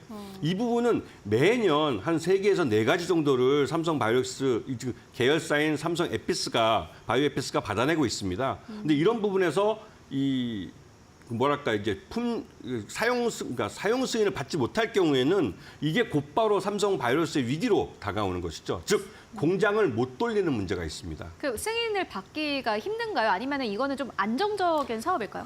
이 삼성 바이오로직스 바이오 에피스가 만드는 것은 어디까지나 바이오 시밀러입니다. 그죠, 그러니까 오리지널 약의 그 생동성 실험을 통해서 동등한 약효를 갖고 있다고 평가되는 이 복제약을 만드는 건데요. 이게 복제약을 만들면서도 대량으로 양산해서 가격을 다운시킬 수 있는 그런 재질로 만들어야 되는 겁니다. 그러다 보니 이게 각 지역마다 유럽이나 미국마다 약간씩 다릅니다. 거기에 맞춰서 이 품질 승인을 받아야만 이게 통과를 받을 수가 있는 것이죠. 네, 알겠습니다. 삼성 바이오로직스 저희 만나보고 왔습니다. 공장을 좀 크게 지어놨는데 만약에 삼성 이 에피스가 비슷한 시밀러 약을 만약에 승인받지 못하게 된다면은 그때부터는 공장을 놀려야 되기 때문에 그러한 좀 악재는 있습니다만은 현재 나타난 악재는 아닙니다. 가시화되고 있는 악재는 아니고요. 오히려 현재 미국의 생물보안법 통과라는 오히려 긍정적인 이런 모멘텀이 있습니다. 앞으로 삼성 바이오로직스 주가 여러분들 함께 따라가 보시면 좋을 것 같습니다. 지금까지 이델리온의 김태훈 파트너와 함께 이야기 나눠봤습니다. 말씀 고맙습니다. 네.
네, 마켓 무버입니다. 중국 인민은행이 지난주 금요일 부진했던 GDP 발표 이후 예고했던 대로 사실상 기준금리의 역할을 하는 LPR 금리를 3개월 만에 또 한 차례 인하했습니다.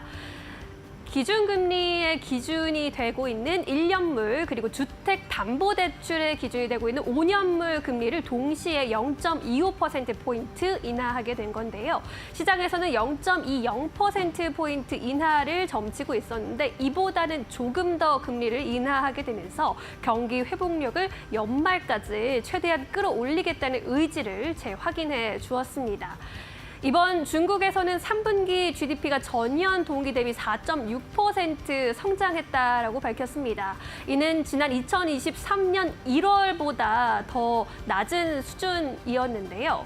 이에 따라 중국에서 제시했던 5% 안팎의 경제 성장률을 달성하기까지는 조금 위태로울 것이다라는 그런 우려감 섞인 목소리들이 나오고 있는 상황입니다.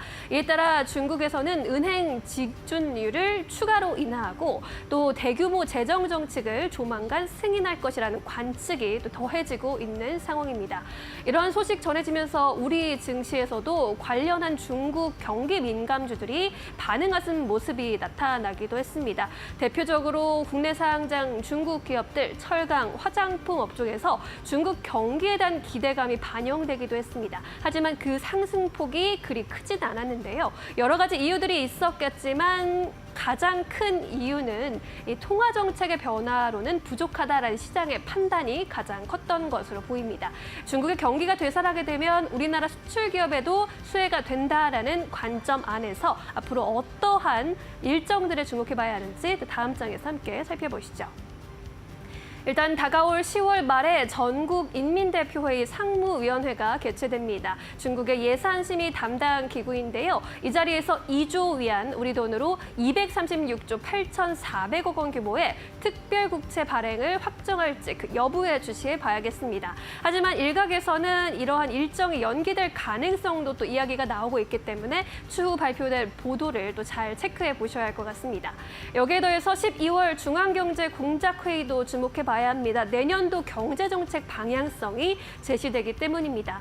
연 3%의 재정 적자율 목표를 상향할 것인지 그 여부를 확인해 보시면서 재정 정책 확대를 위한 기반이 어떻게 마련되는지 확인해 보는 것이 주요 관전 포인트가 될 것으로 보입니다. 아직 시장이 원하는 수준의 재정 정책은 나와주지 않고 있는 상황입니다. 중국의 경기 부양이 속빈 강정이 될지 실제적인 경기 부양으로 이어질지는 조금 더 지켜보셔야 할 것 같습니다. 지금까지 마켓무버 함께 하셨습니다. 네, 이어서 오늘 시장에서 움직이고 있는 이슈들 그리고 기업들 하나하나 살펴보고 가도록 하겠습니다. 오늘은 지식인포의 박수범 대표 그리고 이데일리온의 박정식 파트너 모시고 이야기 나눠보도록 하겠습니다. 안녕하십니까? 안녕하세요. 네, 두 분과 함께 오늘도 이야기 나눠보도록 하겠습니다. 오늘의 주제는 어떤 주제일까요? 저희 주제 함께 만나보도록 하겠습니다. 현대차입니다. 현대차 어느 쪽에 무게를 둘까? 인도 IPO, 그러니까 긍정적인 모멘텀이 앞으로 있을 거다. 인도 IPO에서 돈 많이 벌어 들여가지고 이 돈으로 주주환원 정책도 하고 앞으로 투자도 하겠다. 요거 쪽에 무게를 두느냐 아니면은 글쎄 실적은 피크아웃이 아닐까 하는 이쪽에 지금 무게를 둘 것인가 두 가지 중에 한 가지 선택을 해야 되는데 박수범 대표님은 어느 쪽에 무게 두고 계세요? 근데 저는 지금 이제 현대차에 대해서는 뭐 지금 현재는 좀 매도 관점입니다. 피크아웃? 네. 그렇죠. 알겠습니다. 피크아웃이기 때문에 매도하는 게 맞다. 그렇다면은 박정식 파트너님은요? 저는 인도 IPO. 인도 IPO. 이번에는 딱 단답식으로 준비를 하셨습니다. 중장기적으로는 좋을 것 같습니다. 그런 거 하지 마시고요. 그러면은 우리가 단기적으로 연말까지 사실 현대차 기업 물론 좋은 기업이긴 합니다만은 장기적인 투자라는 게 사실 장기적으로 보면 다 좋다 그래요. 그래서 이거를 가지고 계신 분들은 꽤 답답하실 것 같거든요. 박수범 대표님은 그렇다면 왜 피크아웃 매도 쪽일까요?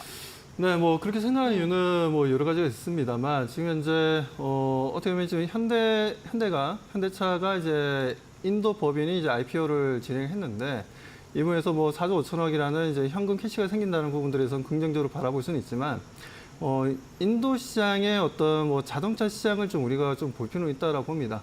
인도 같은 경우에는 뭐 뭐라고 해야 되나요? 지금 현재 스즈키라는 회사가 인도에 있는 법인 회사와 이제 합작사를 만들어 가지고 지금 판매를 하고 있는데 작년 기준으로 했을 때 대략적으로 한 160만 대 정도? 예, 그 정도 좀 판매가 되었고 현대차 같은 경우에는 60만 대 정도 판매가 되었습니다. 물론 60만 대가 판매된 게 적은 수량은 아니죠. 그런데 이 60만 대가 거의 다 보면 중저가의 자동차들이고 그리고 이제 소형차들이에요. 그리고 그 인도 시장에 대해서 대응하기 위한 자동차를 새롭게 디자인해서 이제 판매하는 부분들이라 왜 그러냐면 인도인들 같은 경우에는 이제 머리 위에 터빈이라고 쓰고 다니지 않습니까? 그러다 보니까 차를 타게 되면 천고 높이가 일반적으로 좀 높아야 돼요. 그렇기 때문에 인도에서 디자인해서 생산되는 자동차 같은 경우에는 인도에서만 거의 판매가 많이 되고 거의 국내 시장으로는 들어오지는 못하고 있는 상황이죠. 뭐 그런 부분들에 있어서 시장의 어떤 뭐라 해야 되나 확장성에 있어서는 좀 어느 정도 확장성에서는 조금 조절하다 해야 되나요? 아무튼 현대차가 맞춰서 출시하지 않을까요? 지금까지 그거는- 그런 적은 없었어요.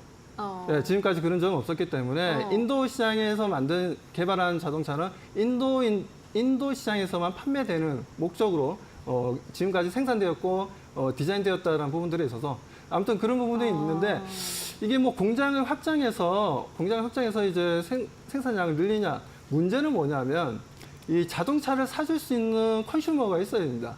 그게 무슨 말이냐면 지금 현재 인도 같은 경우에는 어떻게 보면 부익부 빈익빈 현상이 상당히 좀 심합니다. 예, 중간 계층이 없어요. 거의 가난하거나 아니면 정말 엄청난 부자거나 그러다 보니까 이제 자동차를 판매하더라도 그렇게 뭐 세계에서 큰 시장이라고 하지만 프리미엄 자동차가 판매가 되지 않고 거의 다 중저가에 판매가 되다 보니까 마진율이 그렇게 좋은 편은 아닙니다. 그래서 뭐 그런 관점으로도 좀 봐야 되고 그렇다면 뭐 우리 시청자분 그렇게 대답하실 거예요. 인도가 최근에 성장성이 상당히 좀 빠르게 가파르게 올라가고 있고 내년에도 성장성에 대한 기대감이 높은데 뭐 그렇다면 지금 현재 현대차가 앞으로 판매량이 좋아지지 않겠냐. 물론 긍정적으로 바라보고는 있습니다. 장기적으로 봤을 때. 다만 제가 바라보는 관점은 올해 연말까지는 특별한 이슈가 발생하기는 어렵다라고 좀 판단하고 있고요. 뭐 그런 관점에서 저는 지금 현재 인도 같은 경우에는 어떻게 보면 이제 종교적인 차별화가 있고 사회적으로 봤을 때 그리고 인종 간의 차별화도 아직까지 있고 그리고 인도 같은 경우 이런 부분들이 아직 해결이 안 되고 있다라는 부분들에 있어서 뭐 저는 자동차를 구매할 수 있는 컨슈머가 어느 정도 한정되어 있다라고 좀 봐야 된다고 봅니다. 그래서 뭐 인도 시장이 뭐 자동차 시장이 크다고 해도 거의 다 뭐 그렇게 마진율이 좋은 시장은 아니기 때문에 이 부분들이 현대차의 주가에 크게 영향을 줄 것이냐 그러지는 못하고 있고요. 그리고 현대차가 이런 IPO를 앞두고 정말 좋아질 것 같았다면 주가는 분명 상승했겠죠. 그냥 상승을 못했습니다. 그러면은 보는 네. 기업 있으세요? 보는 기업이 있습니다. 보는 기업은 저는 현대차 그룹 안에서도 보게 된다면 현대글로비스 아니면 현대모비스를 좀 봐야 된다고 판단하고 있고요. 뭐 현대글로비스를 말씀드리는 이유는 아무래도 현대글로비스가 지금 현재 실적도 잘 나오고 있고 그리고 정인선 회장이 가장 많은 지분율을 가지고 있는 회사이기도 하고 조만간 어떻게 하든 순환 출자 고리에서의 현대글로비스가 지주사가 될 가능성이 높고 그리고 현대모비스도 마찬가지의 관점이긴 합니다만 뭐 이렇게 지금 현재 인도 시장이 조금 더 확대되고 판매량이 조금 더 늘어난다면 뭐 완성차에 대한 판매에 대한 이익보다는 AS 부분에 있어서의 MRO 쪽을 우리가 좀 볼 필요가 있다고 좀 판단하고 있어요. 그렇게 된다면 현대모비스가 좀 더 긍정적이다고 말씀드리고 네, 싶습니다. 알겠습니다. 현대글로비스, 현대모비스. 워낙 종목을 잘 보시다 보니 현대글로비스 이전에 또 가지고 오셨었는데 오늘 또 보니까 현대모비스 쪽으로 외국인과 기관의 쌍끌이 매수가 들어오고 있습니다. 말씀처럼 현대차, 기아가 갈지는 모르겠지만은 그 안에서 현대모비스와 그리고 현대글로비스는 여전히 긍정적인 주가 흐름 보여줄 것이다 라는 전망 듣고 왔고요. 다만 우리의 주제는 현대차이지 않습니까? 박정식 파트너님은 그래도 긍정적으로 또 의견 주셨습니다. 어떻게 보고 계십니까? 네, 현대차가 일단 뭐 시가총액이 50조 원을 넘다 보니까 아무래도 이 시장의 영향을 받을 수밖에 없어요. 그래서 그죠. 최근에 좀 코스피가 지지부진하다 보니까 못 가는 것뿐입니다. 하지만 실적은 나쁘지가 않습니다. 왜냐하면 일단 인도는 자동차 판매 시장에서 세계 3위를 기록을 하고 있는 되게 큰 시장이고 지금 현재 이제 인도 법인 쪽의 매출이 10조 6,346원이 전년도에 나왔습니다. 그리고 미국 법인은 40조 8,238억 그리고 유럽 법인이 17조 6,574억 원이 나왔기 때문에 지금 미국과 유럽 다음으로 현대차에서 매출이 가장 많이 나오는 시장이 바로 인도 시장입니다. 그리고 인도 시장 같은 경우에는 지난 이제 2016년부터 이 맞춤형 모델, 그러니까 인도의 맞춤형 모델 소형 SUV 크레타 출시 이후로 급성장이 나왔어요. 이때 이제 50만 대를 넘어서기 시작했거든요. 그리고 이제 2021년에 SUV 알카자로 그리고 2023년에 엔트리 그리고 엑스터 이렇게 조금 이제 신차종 인도를 이제 공략할 수 있는 신차종을 계속적으로 지금 내보내고 있고 특히 이제 엑스터 같은 경우에는 2024년 인도 올해의 차로 선정되기도 했습니다. 따라서 아무래도 이제 인도 시장에서 이제 본격적으로 매출이 커지면서 조만간 유럽 시장을 따라잡을 수 있는 가능성이 있는 상황인데요.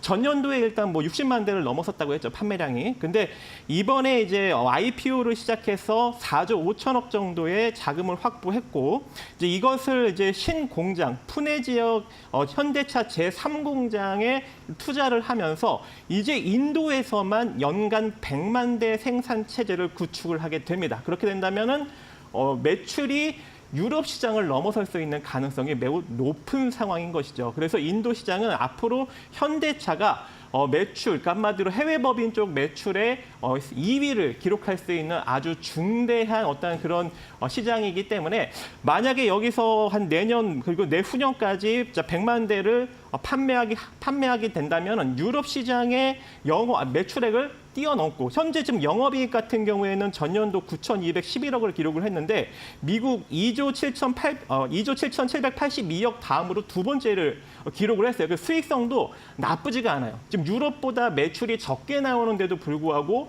오히려 영업이익률은 상당히 높게 나오고 있는 상황이고 유럽은 지금 매출이 17조 6,574억 원인데 지금 현재 뭐 순이익이 인도보다 낮아요. 그렇기 때문에 아무래도 지금 인도 시장이 앞으로 현대차를 먹여 살릴 수 있는 그런 시장이 되지 않을까 이렇게 생각을 하고 있습니다. 그래서 우리 코스피 시장이 다소 조금 부진하게 흘러가고 있어서 현대차가 움직이지 못하고 있는 측면은 있지만 만약에 코스피가 다시금 우리 주식시장에 상승이 나오기 시작한다면 현대차는 올라가지 않을까 생각을 합니다. 네, 알겠습니다. 박수범 대표님께서는 보수적으로 보고 계십니다. 인도 시장의 크기는 하지만 현대차가 여기에 비집고 들어갈 만한 그런 수요층이 있을까? 엄청난 시장이 되기는 힘들 것이다라는 다소 보수적인 의견을 듣고 왔고요. 반대로 박정식 파트너님께서는 트리거 포인트가 될 것이다. 이제 게임 체인저가 될 것이다. 이렇게 좀 해석을 해볼 수 있을 것 같습니다. 앞으로 현대차가 인도 시장에서 어떠한 포지션으로 흘러가게 될지 여러분들 잘 체크해 보시면 좋을 것 같고요. 네, 말씀해 주세요. 네. 자, 테슬라의 앨런 머스크가 원래 인도에다 공장을 짓기로 했었죠. 했는데 그걸 처리하고 인도네시아에 지었어요. 왜 그럴까요? 그걸 우리 시청자분들이 꼭 기억하시기 바랍니다. 그렇다면 박수범 대표님은 네. 이유로 보시는 이유가 뭔가요? 인도네시아에 만드는 게 오히려 인도에서 만드는 것보다 수익률이 좋기 때문입니다. 그런 알겠습니다. 관점으로 접근을 했는데 아무튼 그 이유를 우리 시청자분도 한번 고민을 해보시기 바라겠습니다. 알겠습니다. 맞아요. 뭐 테슬라가 아무래도 먼저 움직이다 보니 테슬라가 오히려 현명한 선택이지 않았을까 하는 생각도 듭니다. 다만 또 현대차와 테슬라는 다른 기업이기 때문에 여러분들 이 부분도 함께 고민해 보시면 좋을 것 같습니다. 그렇다면은 오늘 시장에서 또 주목받고 있는 이슈들 어떤 것들이 있을까요? 이어서 신민용 앵커가 전해드립니다. 네, 마켓 무버입니다. 국내 빅5 제약사들이 3분기 대체적으로 양호한 실적을 발표할 것으로 기대가 되고 있습니다. 다가오는 25일 종근당을 필두로 제약업계 실적 시즌이 본격적으로 시작될 텐데요. 다만 일부 제약사들에 한해서는 실적 부진 우려도 나오고 있는 상황입니다. 먼저 유한양행의 실적 전망은 맑은 편입니다. 매출액이 5,484억 원으로 전년 동기 대비 13% 증가하고 영업이익이 크게 급증할 것으로 보입니다. 무려 3,400%나 늘어날 것으로 기대가 되고 있습니다. 유한양행은 미국 FDA 승인을 받은 폐암 치료제 렉나자 등의 기술 수출 이슈와 해외 영업에서 선방했기 때문에 실적 반전이 나타난 것으로 보입니다. 지난해 4분기부터 실적이 부진했었는데 이런 영업이익의 부진 고리를 이번에 끊게 된 거고요. 특히 미국 길리어드 사이언스와 HIV 치료제 원료의약품 공급 계약도 체결하면서 원료의약품 시장에서도 두각을 나타내고 있다는 점 투자자들의 많은 주목을 받아가고 있습니다. 녹십자도 실적 전망 맑을 것으로 보입니다. 다음 페이지에서 확인해 보시면 3분기 매출액이 전년 동기 대비 13% 증가하고 영업이익이 32% 지난 3분기 대비 늘어나면서 434억 원 찍을 것으로 기대가 되고 있습니다. 녹십자의 경우에도 면역 결핍증 치료제 알리글로의 매출이 반영되고 헌터 증후군 치료제인 헌터라제의 수출이 정상화된다는 점이 실적 반등을 이끈 것으로 보입니다. 대웅제약의 경우에도 매출액이 3,555억 원, 영업이익 361억 원으로 각각 전년 동기 대비 4.3%, 22.9%나 상승할 것으로 예상이 되고 있습니다. 보툴리눔 톡신의 제재에 미국 수출이 늘어나고 있는 데다가 미식도 역류 질환 치료제인 팩스클로의 매출이 반영될 것이다 라는 기대감 받아가고 있습니다. 반면에 빅5 제약사 중에서 실적 부진이 예상되고 있는 종목들도 있습니다. 바로 종근당과 한미약품입니다. 종근당의 경우에는 3분기 영업이익이 전년 동기 대비 44%가량 감소할 것으로 전망이 되고 있습니다. 이번 영업이익 악화 원인으로는 HK 이노행과 공동 판매하던 위식도 역류 질환 치료제 K캡의 계약이 종료된 것이 가장 큰 원인으로 꼽히고 있습니다. 이에 반대로 보령은 K캡의 새로운 파트너로 수혜를 받으면서 영업이익이 지난해 3분기와 비교했을 때 7.3%가량 성장할 것으로 예상이 되고 있습니다. 한미약품의 경우에도 이번 3분기 영업이익이 522억 원 찍히면서 다소 부진할 것으로 보입니다. 지난 1, 2분기 양호한 실적을 유지해 왔는데 3분기의 실적 다소 주춤할 것으로 예상이 되고 있습니다. 실적 악화 원인으로는 중국발 악재가 꼽히고 있습니다. 북경의 한미약품이 지난 8월에 중국 전역에 닥친 폭우와 대홍수로 인해서 유통망에 차질이 생긴 것으로 보이는데요. 이에 따라 일반 의약품 판매가 저조했던 것으로 보입니다. 유한양행회사에서 보시다시피 지금 해외 판매 수출이 어떻게 지키냐에 따라서 실적 KPI가 크게 엇갈릴 것으로 전망이 되고 있습니다. 이 전망치에 부합하는 수치를 내놓을 수 있을지 함께 눈여겨보시면 좋겠습니다. 마켓무버 전해드렸습니다. 네, 이어서 특징주 만나보도록 하겠습니다. 먼저 첫 번째 기업으로는 HD 한국조선해양입니다. 현재 1% 넘게 하락하면서 19만 4,800원대에서 거래가 되고 있습니다. 박수범 대표님께 들어보도록 하겠습니다. 네, 제가 오늘 HD 한국조선해양을 좀 가지고 나왔는데요. 조선주들 슈퍼사이클로 인해서 많은 수주를 하고 있다는 거 우리 시청자분들도 다들 알고 계실 겁니다. 하지만 지금 이제 HD 현대그룹에서는 상당히 다양한 친환경 에너지부터 시작해서 여러 가지 지금 이제 사업 포트폴리오를 확대해 나가고 있는 분위기인데 여기서 이제 한국조선해양 같은 경우에는 어떻게 보면 중간 지주사 역할을 하고 있죠. 아래로는 지금 이제 현대미포도 있고 현대중공업도 있습니다. 이렇듯이 조선 쪽만 있는 게 아니라 지금 현재 보게 되면 가장 관심을 또 많이 가지고 있는 분야가 또 SMR 원전 관련된 이슈도 좀 있다라는 거죠. 자, 동사 같은 경우에 지금 현재 미국의 테라파워라는 회사에 약 3천만 달러를 투자를 했고 그에 대한 기술 관련해서 서로 간에 이제 협력을 하고 있는 것으로 알고 있습니다. 그렇기 때문에 HD 한국조선해양이 이런 원전 관련된 하나의 또 수혜주로 좀 볼 필요가 있다고 말씀드립니다. 어제도 제가 원전 관련된 내용을 좀 말씀드릴 때 이 부분도 좀 언급을 좀 해드렸어요. 한전 기술이라든가 두산 에너빌리티도 좋지만 HD 한국조선해양도 SMR 그러니까 원전 수혜주라고 좀 말씀을 좀 드렸던 부분인데 다름이 아니라 이런 부분들이 지금 현재 동사의 어떤 긍정적인 역할을 좀 해주고 있다는 겁니다. 아무튼 이런 부분과 지금 이제 부양식 SMR에 대해서도 지금 현재 개발을 하고 있어요. 이 부분들 또한 부유식 SMR이라 한다면은 바다 위에 이제 떠 있는 원전이라고 좀 봐야 되겠죠. 이런 부분들도 자체적으로 지금 현재 개발을 또 하고 있는 부분들이 있고, 그리고 뭐 테라파워라든가 서든컴퍼니라든가 코어파워와 같은 같이 지금 4세대 용융염 SMR을 지금 현재 개발을 하고 있습니다.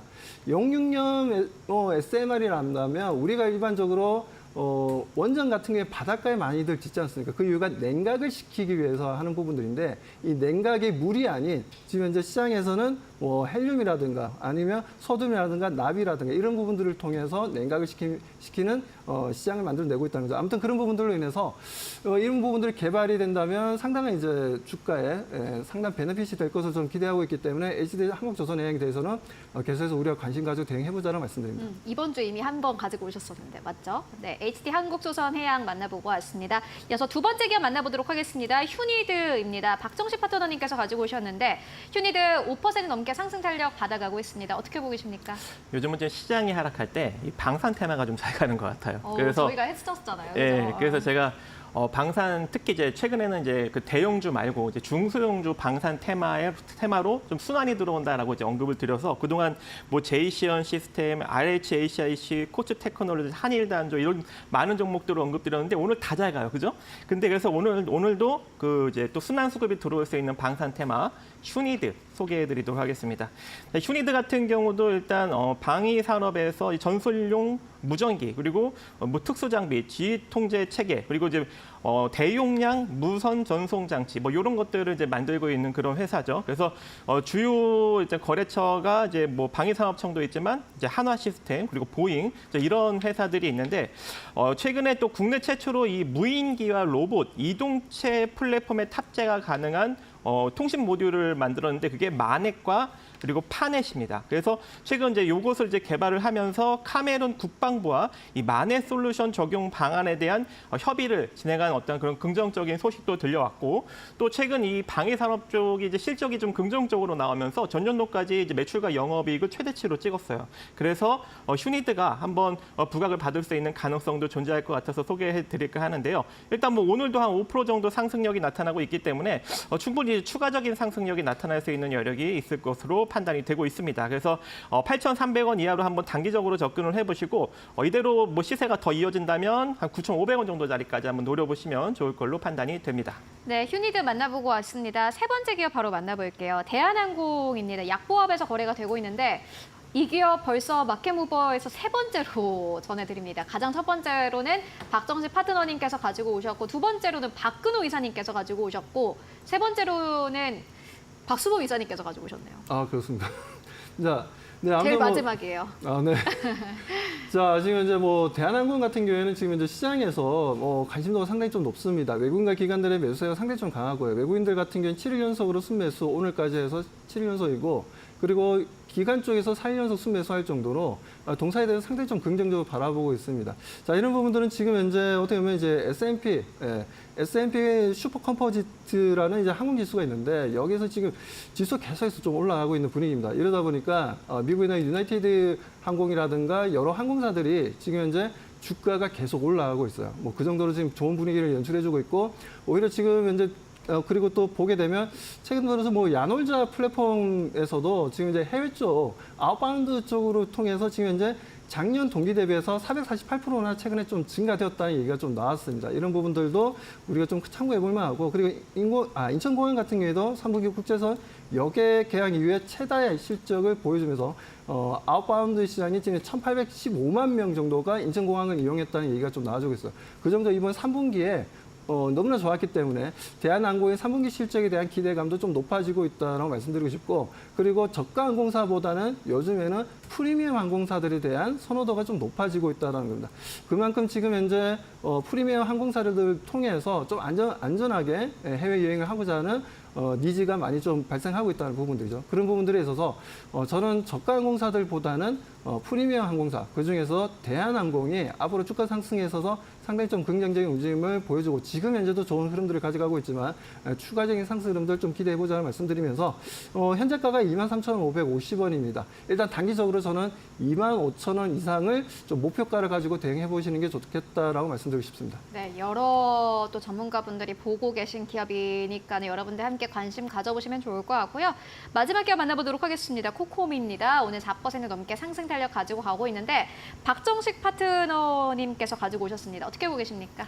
예, 이것도 이제 최근 이제 방산 관련으로 좀 수급이 붙고 있는데 안타깝게도 다른 이제 중소형 방산주들과 다르게 실적이 조금 부진한 측면은 있습니다. 왜냐하면 거의 대다수의 매출이 이 스마트 홈 시스템, 이제 CCTV 쪽에서 나오다 보니까 아무래도 좀 실적은 부진하지만 이제 자산 대비 부채가 상당히 적어요. 그래서 재무적인 안정성은 상당히 좀 뛰어나다 이렇게 볼 수 있을 것 같고 이슈가 이제 무인 비행차와 드론의 탐지를 무력화하는 이 통합 운용 시스템을 개발을 했기 때문에 이 드론 관련 이슈, 한마디로 드론 관련 방위 산업 테마로 조금 움직이고 있는 그런 상황입니다. 그래서 오늘도 조금 상승력이 나왔다가 좀 윗꼬리를 말려서 조금 내려가고 있는 그런 상황인데 이게 최근 들어서 조금 수급이 양봉 때마다 좀 강하게 붙고 있는 상황이거든요. 즉 시세가 이대로 죽는 게 아니라 다시 한번 상승력이 나타날 수가 있어요. 그래서 조금 더 좀 조정을 좀 받으면 4,100원 이하로 좀 분할 매수 관점 한번 가져가 보시고 재차 상승력이 나타난다면 뭐 4,500원 짧게 보면 4,500원이지만 조금 높게 보면 한 4,800원 정도 자리까지도 단기적으로 한번 바라보시는 전략도 괜찮지 않을까 생각을 해봅니다. 네, 코콤까지 만나보고 왔습니다. 지금까지 박수범 대표 그리고 박정식 파트너와 함께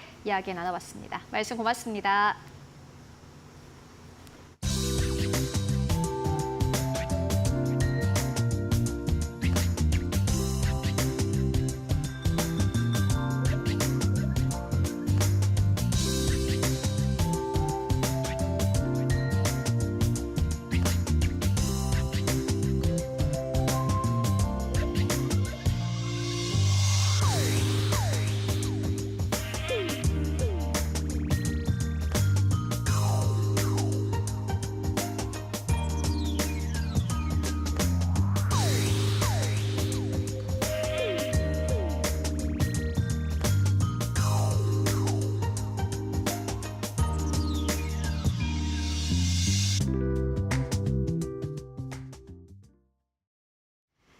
네, 마감 전략 세워보고 가도록 하겠습니다. SK증권 2000지점으로 가보도록 하겠습니다. 서영훈 차장 연결되어 있습니다. 안녕하십니까?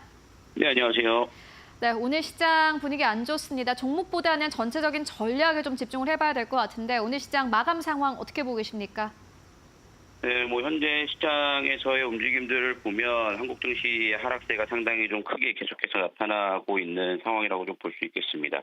특히나 외국인들의 매도세가 좀 잦아들지 않고 있는 상황들이 이어지면서 지속적으로 좀 약세가 이어지고 있고 오늘 특히나 2차 전지 섹터들을 중심으로 해서 하락폭을 좀 키워나가면서 코스닥도 상당히 큰 폭으로 좀 떨어지는 모습들이 나타나고 있습니다. 현재 수급에 대한 부분들이 좀 개선되지 못하고 있는 상황이라고도 볼 수 있겠고요. 특히나 또 방산주들이 상승하는 것을 보면 또 진영학적 리스크에 대한 부분들도 영향을 좀 받으면서 시장에서의 하락세가 상당히 좀 크게 이어지고 있다라고 볼 수 있겠습니다. 사실 지금 상황에서는 한 가지 이슈라기보다도 우리나라 시장의 투심 자체가 상당히 좀 분화되어 있는 상황이고 거기에 따라서 좀 매도 수급에 대한 부분들을 받아줄 만한 수급도 존재하지 않음으로써 상당히 좀 큰 폭으로 떨어지고 있다라고 좀 볼 수 있겠고요. 오늘 코스피 지수가 740포인트, 코스닥 지수가 740포인트를 좀 이탈을 하면서 좀 지수의 기술적인 흐름으로도 봤을 때 추가적인 하락세가 좀 열려 있지 않나라고 생각을 합니다. 그래서 빠른 시일 내에 740포인트를 좀 회복하지 못한다라면 지금 코스닥은 추가 하락세로 인해서 730선까지, 720선까지도 좀 열어놓고 좀 봐야 될 자리라고 좀 생각이 드는 만큼 지금 상황 속에서 종목 선별 자체가 상당히 좀 어려운 구간이 아닌가라고 생각을 하고 있습니다. 네, 지금 시장에서는 종목을 선별해서 보기보다는 외국인 수급이 들어올 수 있을지 그리고 코스닥은 740선을 회복할 수 있을지 그 여부를 주목해보자라는 의견으로 저희 정리해보고 가도록 하겠습니다. 말씀 고맙습니다. 네, 감사합니다. 네, 국내 증시 장 마감 동시효과 구간에 들어와 있습니다. 마감의 전략 함께 하시죠. 마감의 기술 함께 하시죠. 질신포 박근호 이사와 함께 하겠습니다. 안녕하세요. 안녕하십니까. 네, 오늘 코스피 1%, 코스닥이 2% 넘게 빠질 것으로 보입니다. 네. 오늘 시장 어떻게 보셨을까요? 오른 종목이 있긴 합니다만 사실 전 종목 하락이라고 봐도 사실 뭐 크게 다르지 않을 것 같은데요. 네. 오늘 하락의 주된 이유를 든다라고 하면 아무래도 두 가지를 좀 들 수 있을 것 같아요. 이제 미국의 재정 적자, 그다음에 골드만삭스의 보고서라고 해야 될까요? 미국의 재정 적자가 과연 어떠한 나비 효과를 불러일으키는지 잠깐 좀 살펴볼 필요성이 있는데요. 사실 미국 국채 금리 급등과 미국의 재정 적자는 사실 이게 같은 연결선상에 있는 거거든요. 제가 잠깐 좀 설명을 좀 드리면 네. 미국이 재정 적자가 되면은 미국의 정부에 대한 신뢰도가 떨어지기 때문에 시장에서는 국채를 갖고 있는 사람들이 다 굉장히 많이 매도를 하게 됩니다. 그러면은 국채 금리라는 것은 내가 미래에 받을 가격과 내가 사는 가격의 갭이 이제 금리란 말이죠. 그럼 사람들이 국채를 많이 팔면 국채 가격이 떨어지면서 이 금리가 자체가 이제 올라간다라고 우리가 시장에서 표현을 하거든요. 네. 이 부분을 많이 좀 헷갈려 하시는데 이것 때문에 지금 현재 그 미국 정부의 재정 적자 때문에 국채 금리가 급등을 하고 있는 상황이고 재정 규모 적자 규모가 어느 정도 되냐라고 살펴봤을 때 한 2,500조 원 정도 된다라고 얘기를 하는데 2,500조 원이면 감이 좀 안 잡히실 수도 있긴 합니다만은 우리나라 1년 예산이 한 650조 정도 되고요.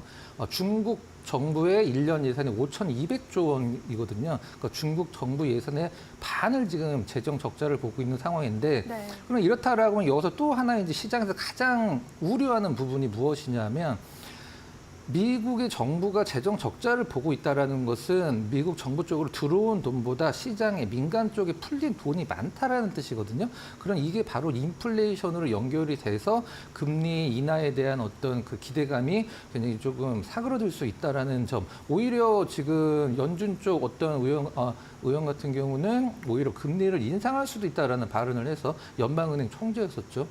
그래서 그 시장에서 그것 때문에 우려감을 좀 많이 나타내고 있는 것 같은데 두 번째는 골드만삭스 보고서가 시장에서 굉장히 큰 충격을 좀 준 것 같습니다.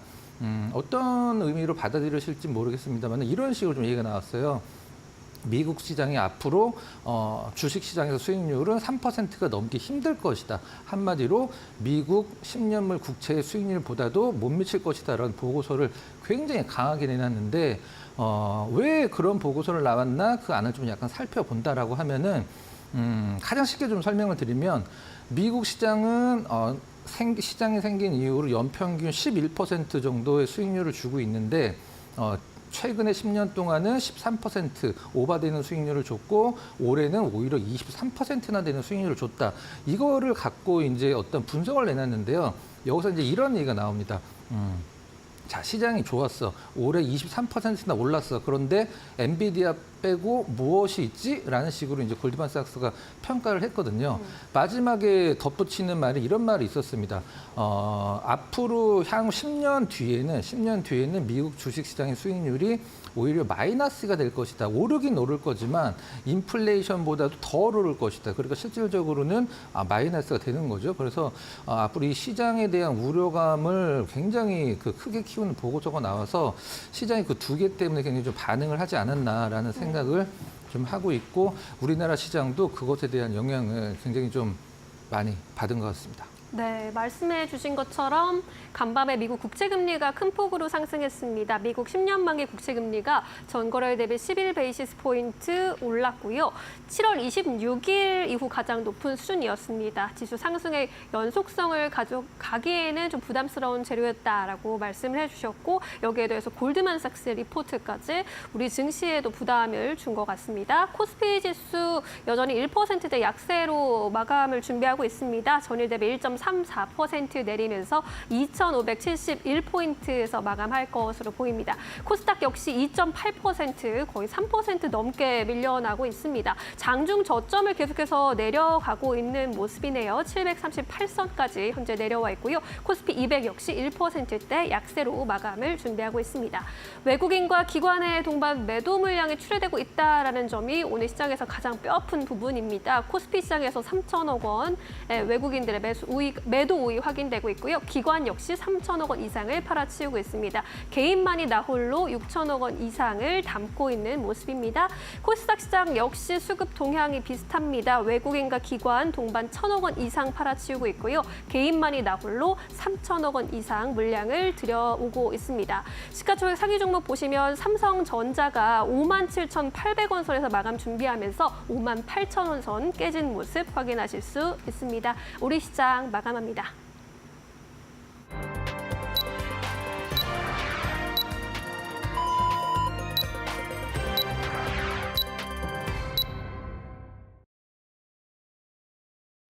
네, 10월 22일 화요일장 모두 다 마무리가 됐습니다. 여러분들 오늘도 고생 많으셨습니다. 수급 이탈 여전히 이어지고 있는 상황입니다. 외국인들의 셀코리아 이어지고 있는데요. 오늘 시장에서도 코스피 안에서 외국인과 기관 투자자들은 거의 합쳐서 7천억 원 가깝게 팔아치웠습니다. 코스닥 안에서의 수급도 역시나 마찬가지로 좋지 않은데요.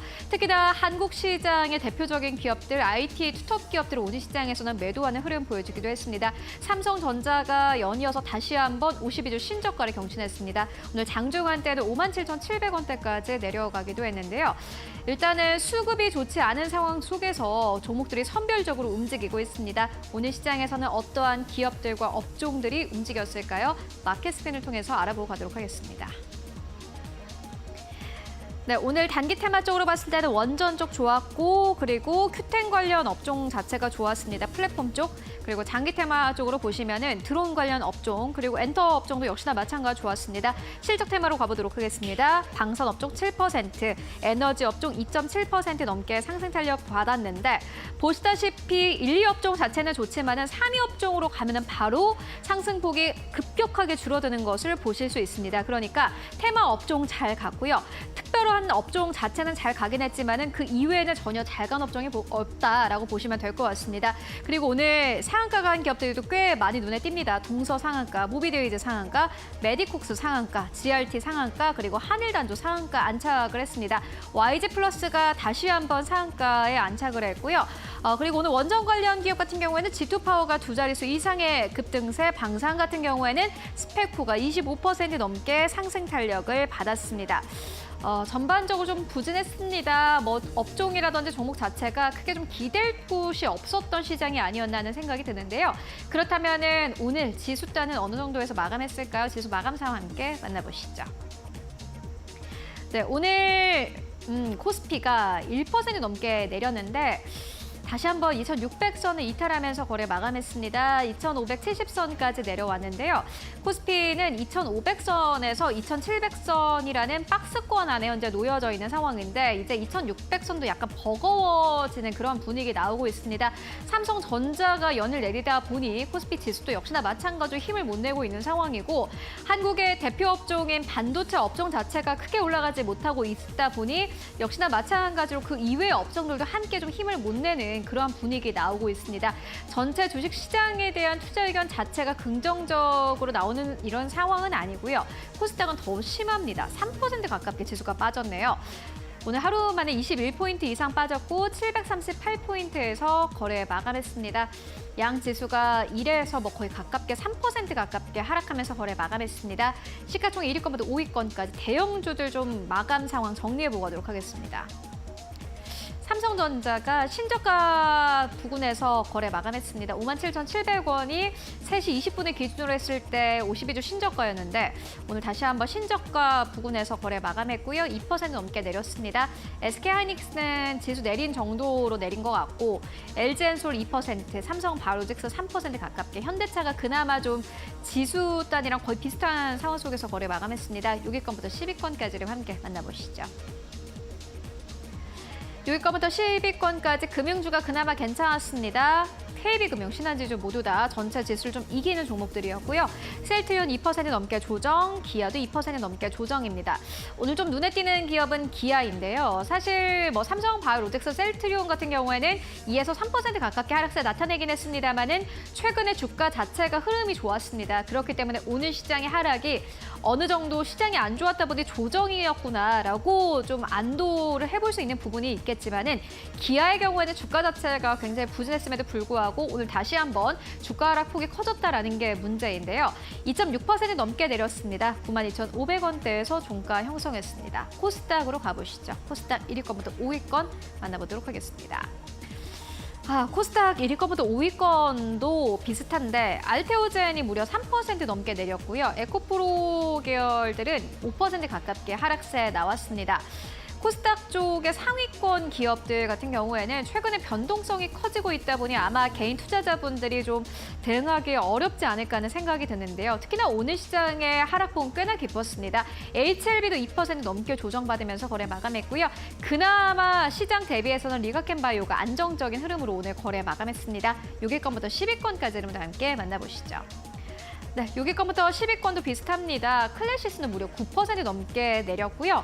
엔캠이 5% 넘게 하락세, 휴젤은 이제 8위권까지 빠졌는데 2% 넘게 내렸고 삼천당제 약보합권, 리노공업은 3% 이상 하락하면서 거래 마감했습니다.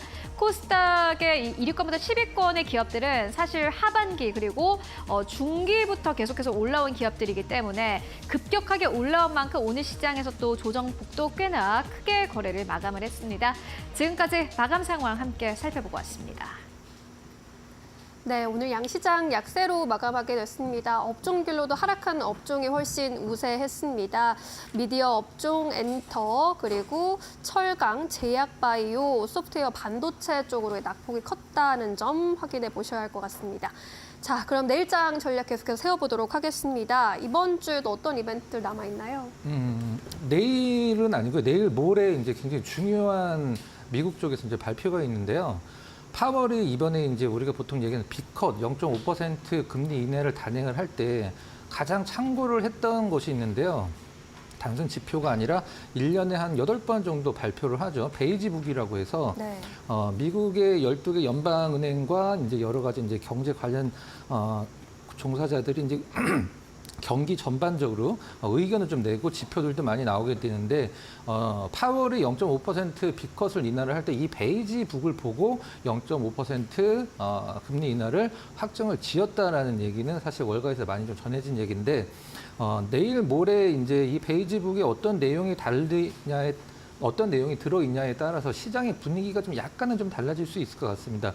지금 시장이 가장 우려하는 것은 뭐 다른 게 아니라 금리 인하의 어떤 뭐 속도의 문제이긴 합니다만 계속적으로 금리를 인하를 할 것이다라고 시장은 믿고 있고 그렇게 진행될 것이라고 예상을 하고 있었는데 이 금리 인하의 속도가 굉장히 늦춰지고 오히려 금리가 다시 올라갈 수 있다라는 이제 의견들이 나오면서 시장이 굉장히 우려감을 좀 보여주고 있는 상황이고요. 베이지북 은 이제 금요일 날 확인을 하시면 될 것 같고요. 네. 지수 자체적으로 봤을 때는 저는 사실 뭐 2,500이다, 2,600이다, 2,700이다 이런 포인트는 사실 거의 중요하다라고 생각을 하진 않는데 그래도 시장에서는 전 저점, 전 고점 이런 심리적인 어떤 지지선과 저항선들이 있기 때문에 거래소 기준에서는 이제 10월 달 초에 저점이라고 할 수 있는 2,550포인트를 깨느냐 안 깨느냐가 기술적 분석상으로는 가장 좀 중요하다라고 생각을 하고 있고요. 지금 시장의 투자자들이 어떠한 생각을 하실지 한번 좀 생각을 해봤어요. 네. 저도 이제 강연회나 이제 뭐 대학교 같은 데서 그 강연을 교육도 많이 하다가 이제 뭐 교육생들한테 학생들한테 많이 물어보면 강세장이 힘드냐, 약세장이 힘드냐라고 물어봤을 때, 좀 약간 연세가 있으신 분들은, 강세장이 더 힘들다라고 하시거든요. 왜 그러냐면, 이거는 이제 잠깐 뭐 시장이 안 좋은데 제가 이제 농담식으로 말씀드리는 게 아니라, 강세장에서는 내 종목만 빠지는 듯한 느낌을 주고, 네. 약세장에서는 다 같이 빠지니까, 약세장에서는 오히려 덜 힘들다고 하시거든요. 근데 지금 장은 사실 오늘 시장에서 내 종목이 왜 빠졌나라고 생각을 할 필요성은 없고요.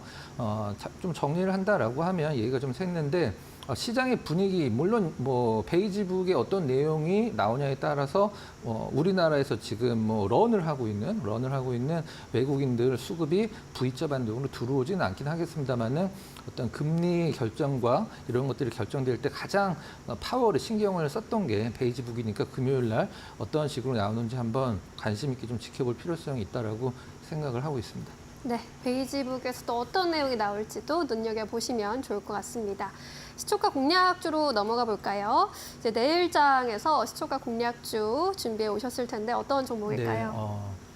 굉장히 좀 힘든 종목 종목을 고르기가 고르기 쉽지 않죠. 네, 진짜 너무 어렵죠. 사실 원래 이제 스마트한 분들은 이런 하락장에서 올라가는 주식을 사는 게 아니라 좀 어이없이 떨어지는 주식들을 저가에 사는 게 원래는 맞는 전략입니다. 실질적으로는. 근데 오늘 시장에서 가장 좀 견조했고 오늘 시장뿐만이 아니라 최근 시장에서 가장 견조했고 시장에 관심을 많이 받고 있는 섹터 중에 한 종목이죠. 이제 원자력 섹터 소형 모듈 원자력 관련돼서 두산 에너빌리티를 한번 좀 준비를 해봤습니다. 네. 어떤 이유가 있는지 사실 제가 뭐 따로 말씀을 안 드려도 오늘 아마 하루 종일 개별 이제 원자력 관련돼서 개별주들도 움직이고 오늘 뭐 양자 컴퓨터 양자 암호 관련돼서도 시장에서 좀 유독 눈길 가게 오르긴 했었습니다만은 그래도 원자력주를 살 때 뭐 좀 약간 개별 주식들 중소형주들도 좋긴 합니다만은 이 두산 에너빌리티처럼 어떤 기준을 잡아줄 수 있는 실적과 주가가 같이 움직일 수 있는 부분의 종목군들을 선택하는 게 맞을 거라 생각을 해서 준비를 해봤고요. 두 가지 모멘텀이 있죠. 일단 미국 빅테크 기업들의 소형 원전 투자, 그 다음에 우리나라가 이제 연말에 발표가 되는 11차 수급 전략 계획의 소형 원전 SMR 4기를 짓겠다라고 미리 좀 약간 운을 좀 띄워놨습니다. 발표 자체는 이제 연말에 하는데 4기를 짓겠다라고 미리 좀 약간 발표를 하는 그런 상황인데요. 이 소형 모듈 원자로 같은 경우는 지금 시장에서 거의 완전 초기 단계죠. 시장 상황을 잠깐 설명을 드리면 러시아에서 지금 한기가 있습니다. 그다음에 중국에 한기가 있어요. 그 위에는 어떤 나라에도 이 우리가 얘기하는 소형 모듈 원자로 SMR이 없습니다. 그렇기 때문에 이제 시장의 초기를 누가 잡느냐 가장 중요한 것은 이건데요. 우리가 체코에 우리 한수원에서 원자력 발전소를 이제 우리 정부에서 계약을 체결할 때 가장 많이 이제 딴지를 걸었다라고 표현을 해야 될까요? 웨스팅하우스거든요. 우리 특허로 원자로를 만들려면 우리한테 뭔가를 해줘야 된다라는 얘기로 계속 좀 딴지를 좀 걸었죠. 근데 이 SMR 같은 경우는 아직 정확하게 확립된 인증이나 어떤 그런 것들이 없기 때문에 네. 이 특허로서 굉장히 좀 자유롭죠. 최근에 미국 시장에서 가장 핫한 주식을 뽑으라고 하면은 아무래도 뉴스케일 파워가 될 것 같은데요. 이 뉴스케일 파워가 유일하게 이제 미국의 원자력 관리위원회라고 하는 NRC에서 유일하게 인증을 받은 기업이 이 뉴스케일 파워죠. 근데 이 뉴스케일 파워 하면은 생각나는 기업 딱 하나밖에 없습니다. 뉴스케일 파워의 소형 모듈 원자로 주 기기를 만드는 건 무조건 두산 에너빌리티가 하게 돼 있죠. 이런 부분들이 이제 두산 에너빌리티의 시장에 어떤 투심을 조금 더 자극을 하고 긍정적으로 바꾸고 있다라고 생각을 하고 있고요. 좀 약간 얘기가 굉장히 길어질 것 같지만 그냥 간단하게 뭐 다 알고 계신 부분, 두산 에너빌리티, 뭐 두산 바켓, 두산 로보틱스 요 관련돼서 이제 분할합병 같은 경우는 제가 뭐 따로 말씀을 드리진 않겠습니다. 근데 제가 뭐 개인적으로는 제가 두산 에너빌리티 주주라고 하면은 굉장히 좀 많이 좀 억울할 것 같은 그런 상황이네요. 네. 자, 그럼 차트 잠깐 보면서 말씀을 좀 드려보도록 하겠습니다. 네. 이제 일봉 차트니까 좀 약간 길게 보기 위해서 주봉으로 한번 좀 봐보도록 할게요.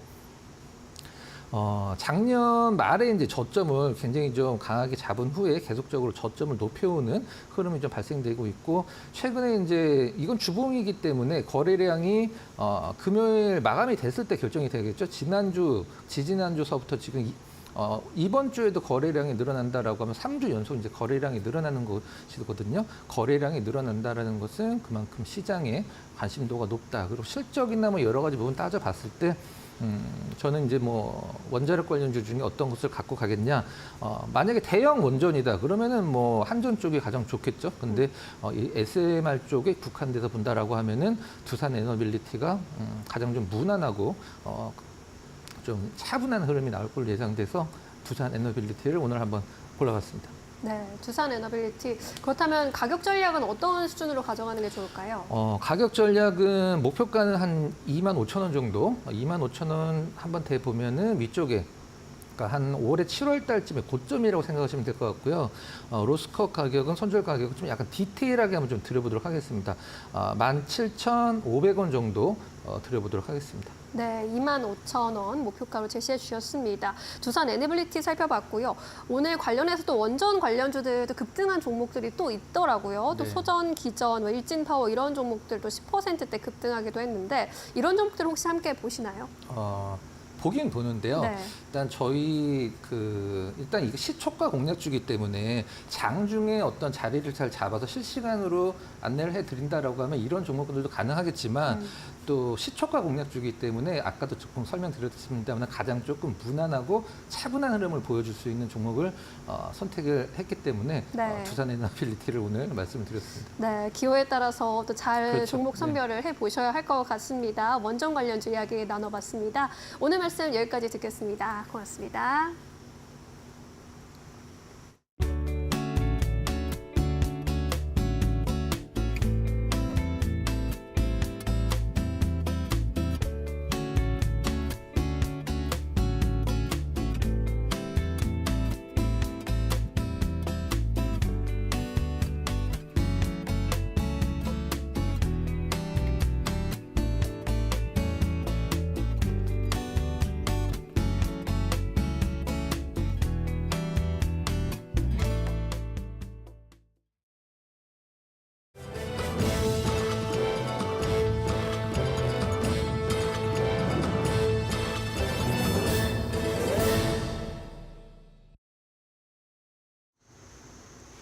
계속해서 이데일리 TV 뉴스 전해드립니다.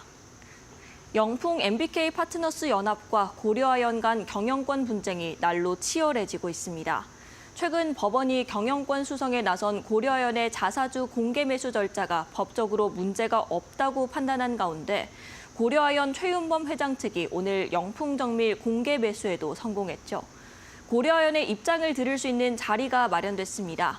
고려아연은 영풍과 MBK의 시장 교란 행위에 반드시 책임을 물을 것이라며 강도 높은 비판을 이어갔습니다. 이지은 기자입니다. 고려아연은 법원의 결정에 따라 오는 23일까지 한 주당 89만 원의 자사주를 사들이고 있는 공개 매수를 계속할 수 있게 됐습니다. 최윤범 고려아연 회장이 의결권 없는 자사주를 소각한 뒤 확보할 수 있는 지분은 최대 2.5%입니다. 여기에 기존 지분을 더하면 36.49%가 됩니다. 영풍과 MBK가 보유한 고려아연 지분 38.47%와 엇비슷해집니다. 고려아연의 경영권 방어 가능성이 커진 겁니다. 이제 공개 매수를 저희가 끝나고 나면 저희도 충분히 대응을 할 수 있지 않겠나라는 생각을 갖고 있기 때문에 지분 격차는 그렇게 저희가 많이 난다고 생각은 하진 않습니다. 영풍과 MBK는 임시 주주총회를 소집해 이사회 장악을 시도할 계획입니다. 현재 고려아연 이사회 구성과 지배 구조는 사회이사가 과반수를 구성하고 있고 임직원들과들의 헌신과 지지로 오늘의 고려아연을 이루어낸 모범적인 지배 구조입니다. MBK 같은 기업 사냥꾼이나 영풍 같은 실패한 회사가 고려아연의 지배 구조 개선을 언급하는 것 자체가 어불성설입니다.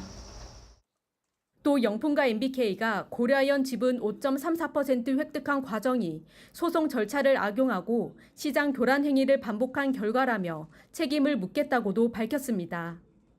양측 지분 차이가 크지 않은 만큼 고려아연 지분 7.83%를 보유한 국민연금의 결정이 캐스팅 보트를 쥐게 됐습니다. 국민연금이 어느 쪽에 손을 들어주냐에 따라 주주총회 표대결의 향방이 갈릴 전망입니다. 이데일리 TV 이지은입니다. 크리스탈리나 게오르기에바 국제통화기금 총재가 고물가로 인한 고통이 계속될 것이라고 경고했습니다. 게오르기에바 총재는 현지 시간 21일 IMF 세계은행그룹 연차총회 연설에서 물가 상승 때문에 우리 모두가 느끼는 고통은 지속될 것이라며 고물가는 세계의 많은 사람을 매우 분노하게 한다고 말했다고 로이터 통신이 보도했습니다.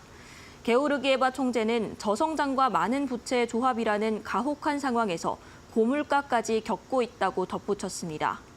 또 세계 경제가 꽤 잘 작동하고 있지만 우려 요인들에 주의를 기울여야 한다고 강조하며 세계 경제에 비해서 무역이 약간 느리게 성장하고 있다고 지적했습니다.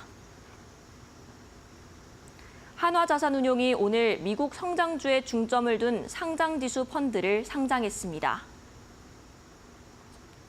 상장된 ETF는 연금 적립기에 활용할 수 있는 플러스 미국 S&P 500 성장주와 수령기에 활용하기 좋은 플러스 미국 배당 증가 성장주 데일리 커버드 콜입니다. 플러스 미국 S&P 500 성장주는 S&P 500 지수 내 성장성이 높은 기업의 가중치를 둬 포트폴리오를 구성했으며 IT 등 고성장 섹터 비중을 높여 S&P 500보다 높은 수익률을 추구하는 게 특징입니다. 플러스 미국 배당 증가 성장주 데일리 커버드 콜은 미국 성장주 중에서도 높은 배당을 지급하고 5년 연속 배당을 증가시킨 종목에 투자하는 동시에 매일 S&P 500 콜옵션을 매도해 분배금 재원을 마련하는 월배당 커버드 콜 ETF입니다. 지금까지 이데일리 TV 뉴스 전해드렸습니다. 네, 오늘 저희가 준비한 소식은 여기까지입니다. 저희는 내일 오후 2시에 다시 인사드리겠습니다. 시청해주신 여러분 모두 고맙습니다.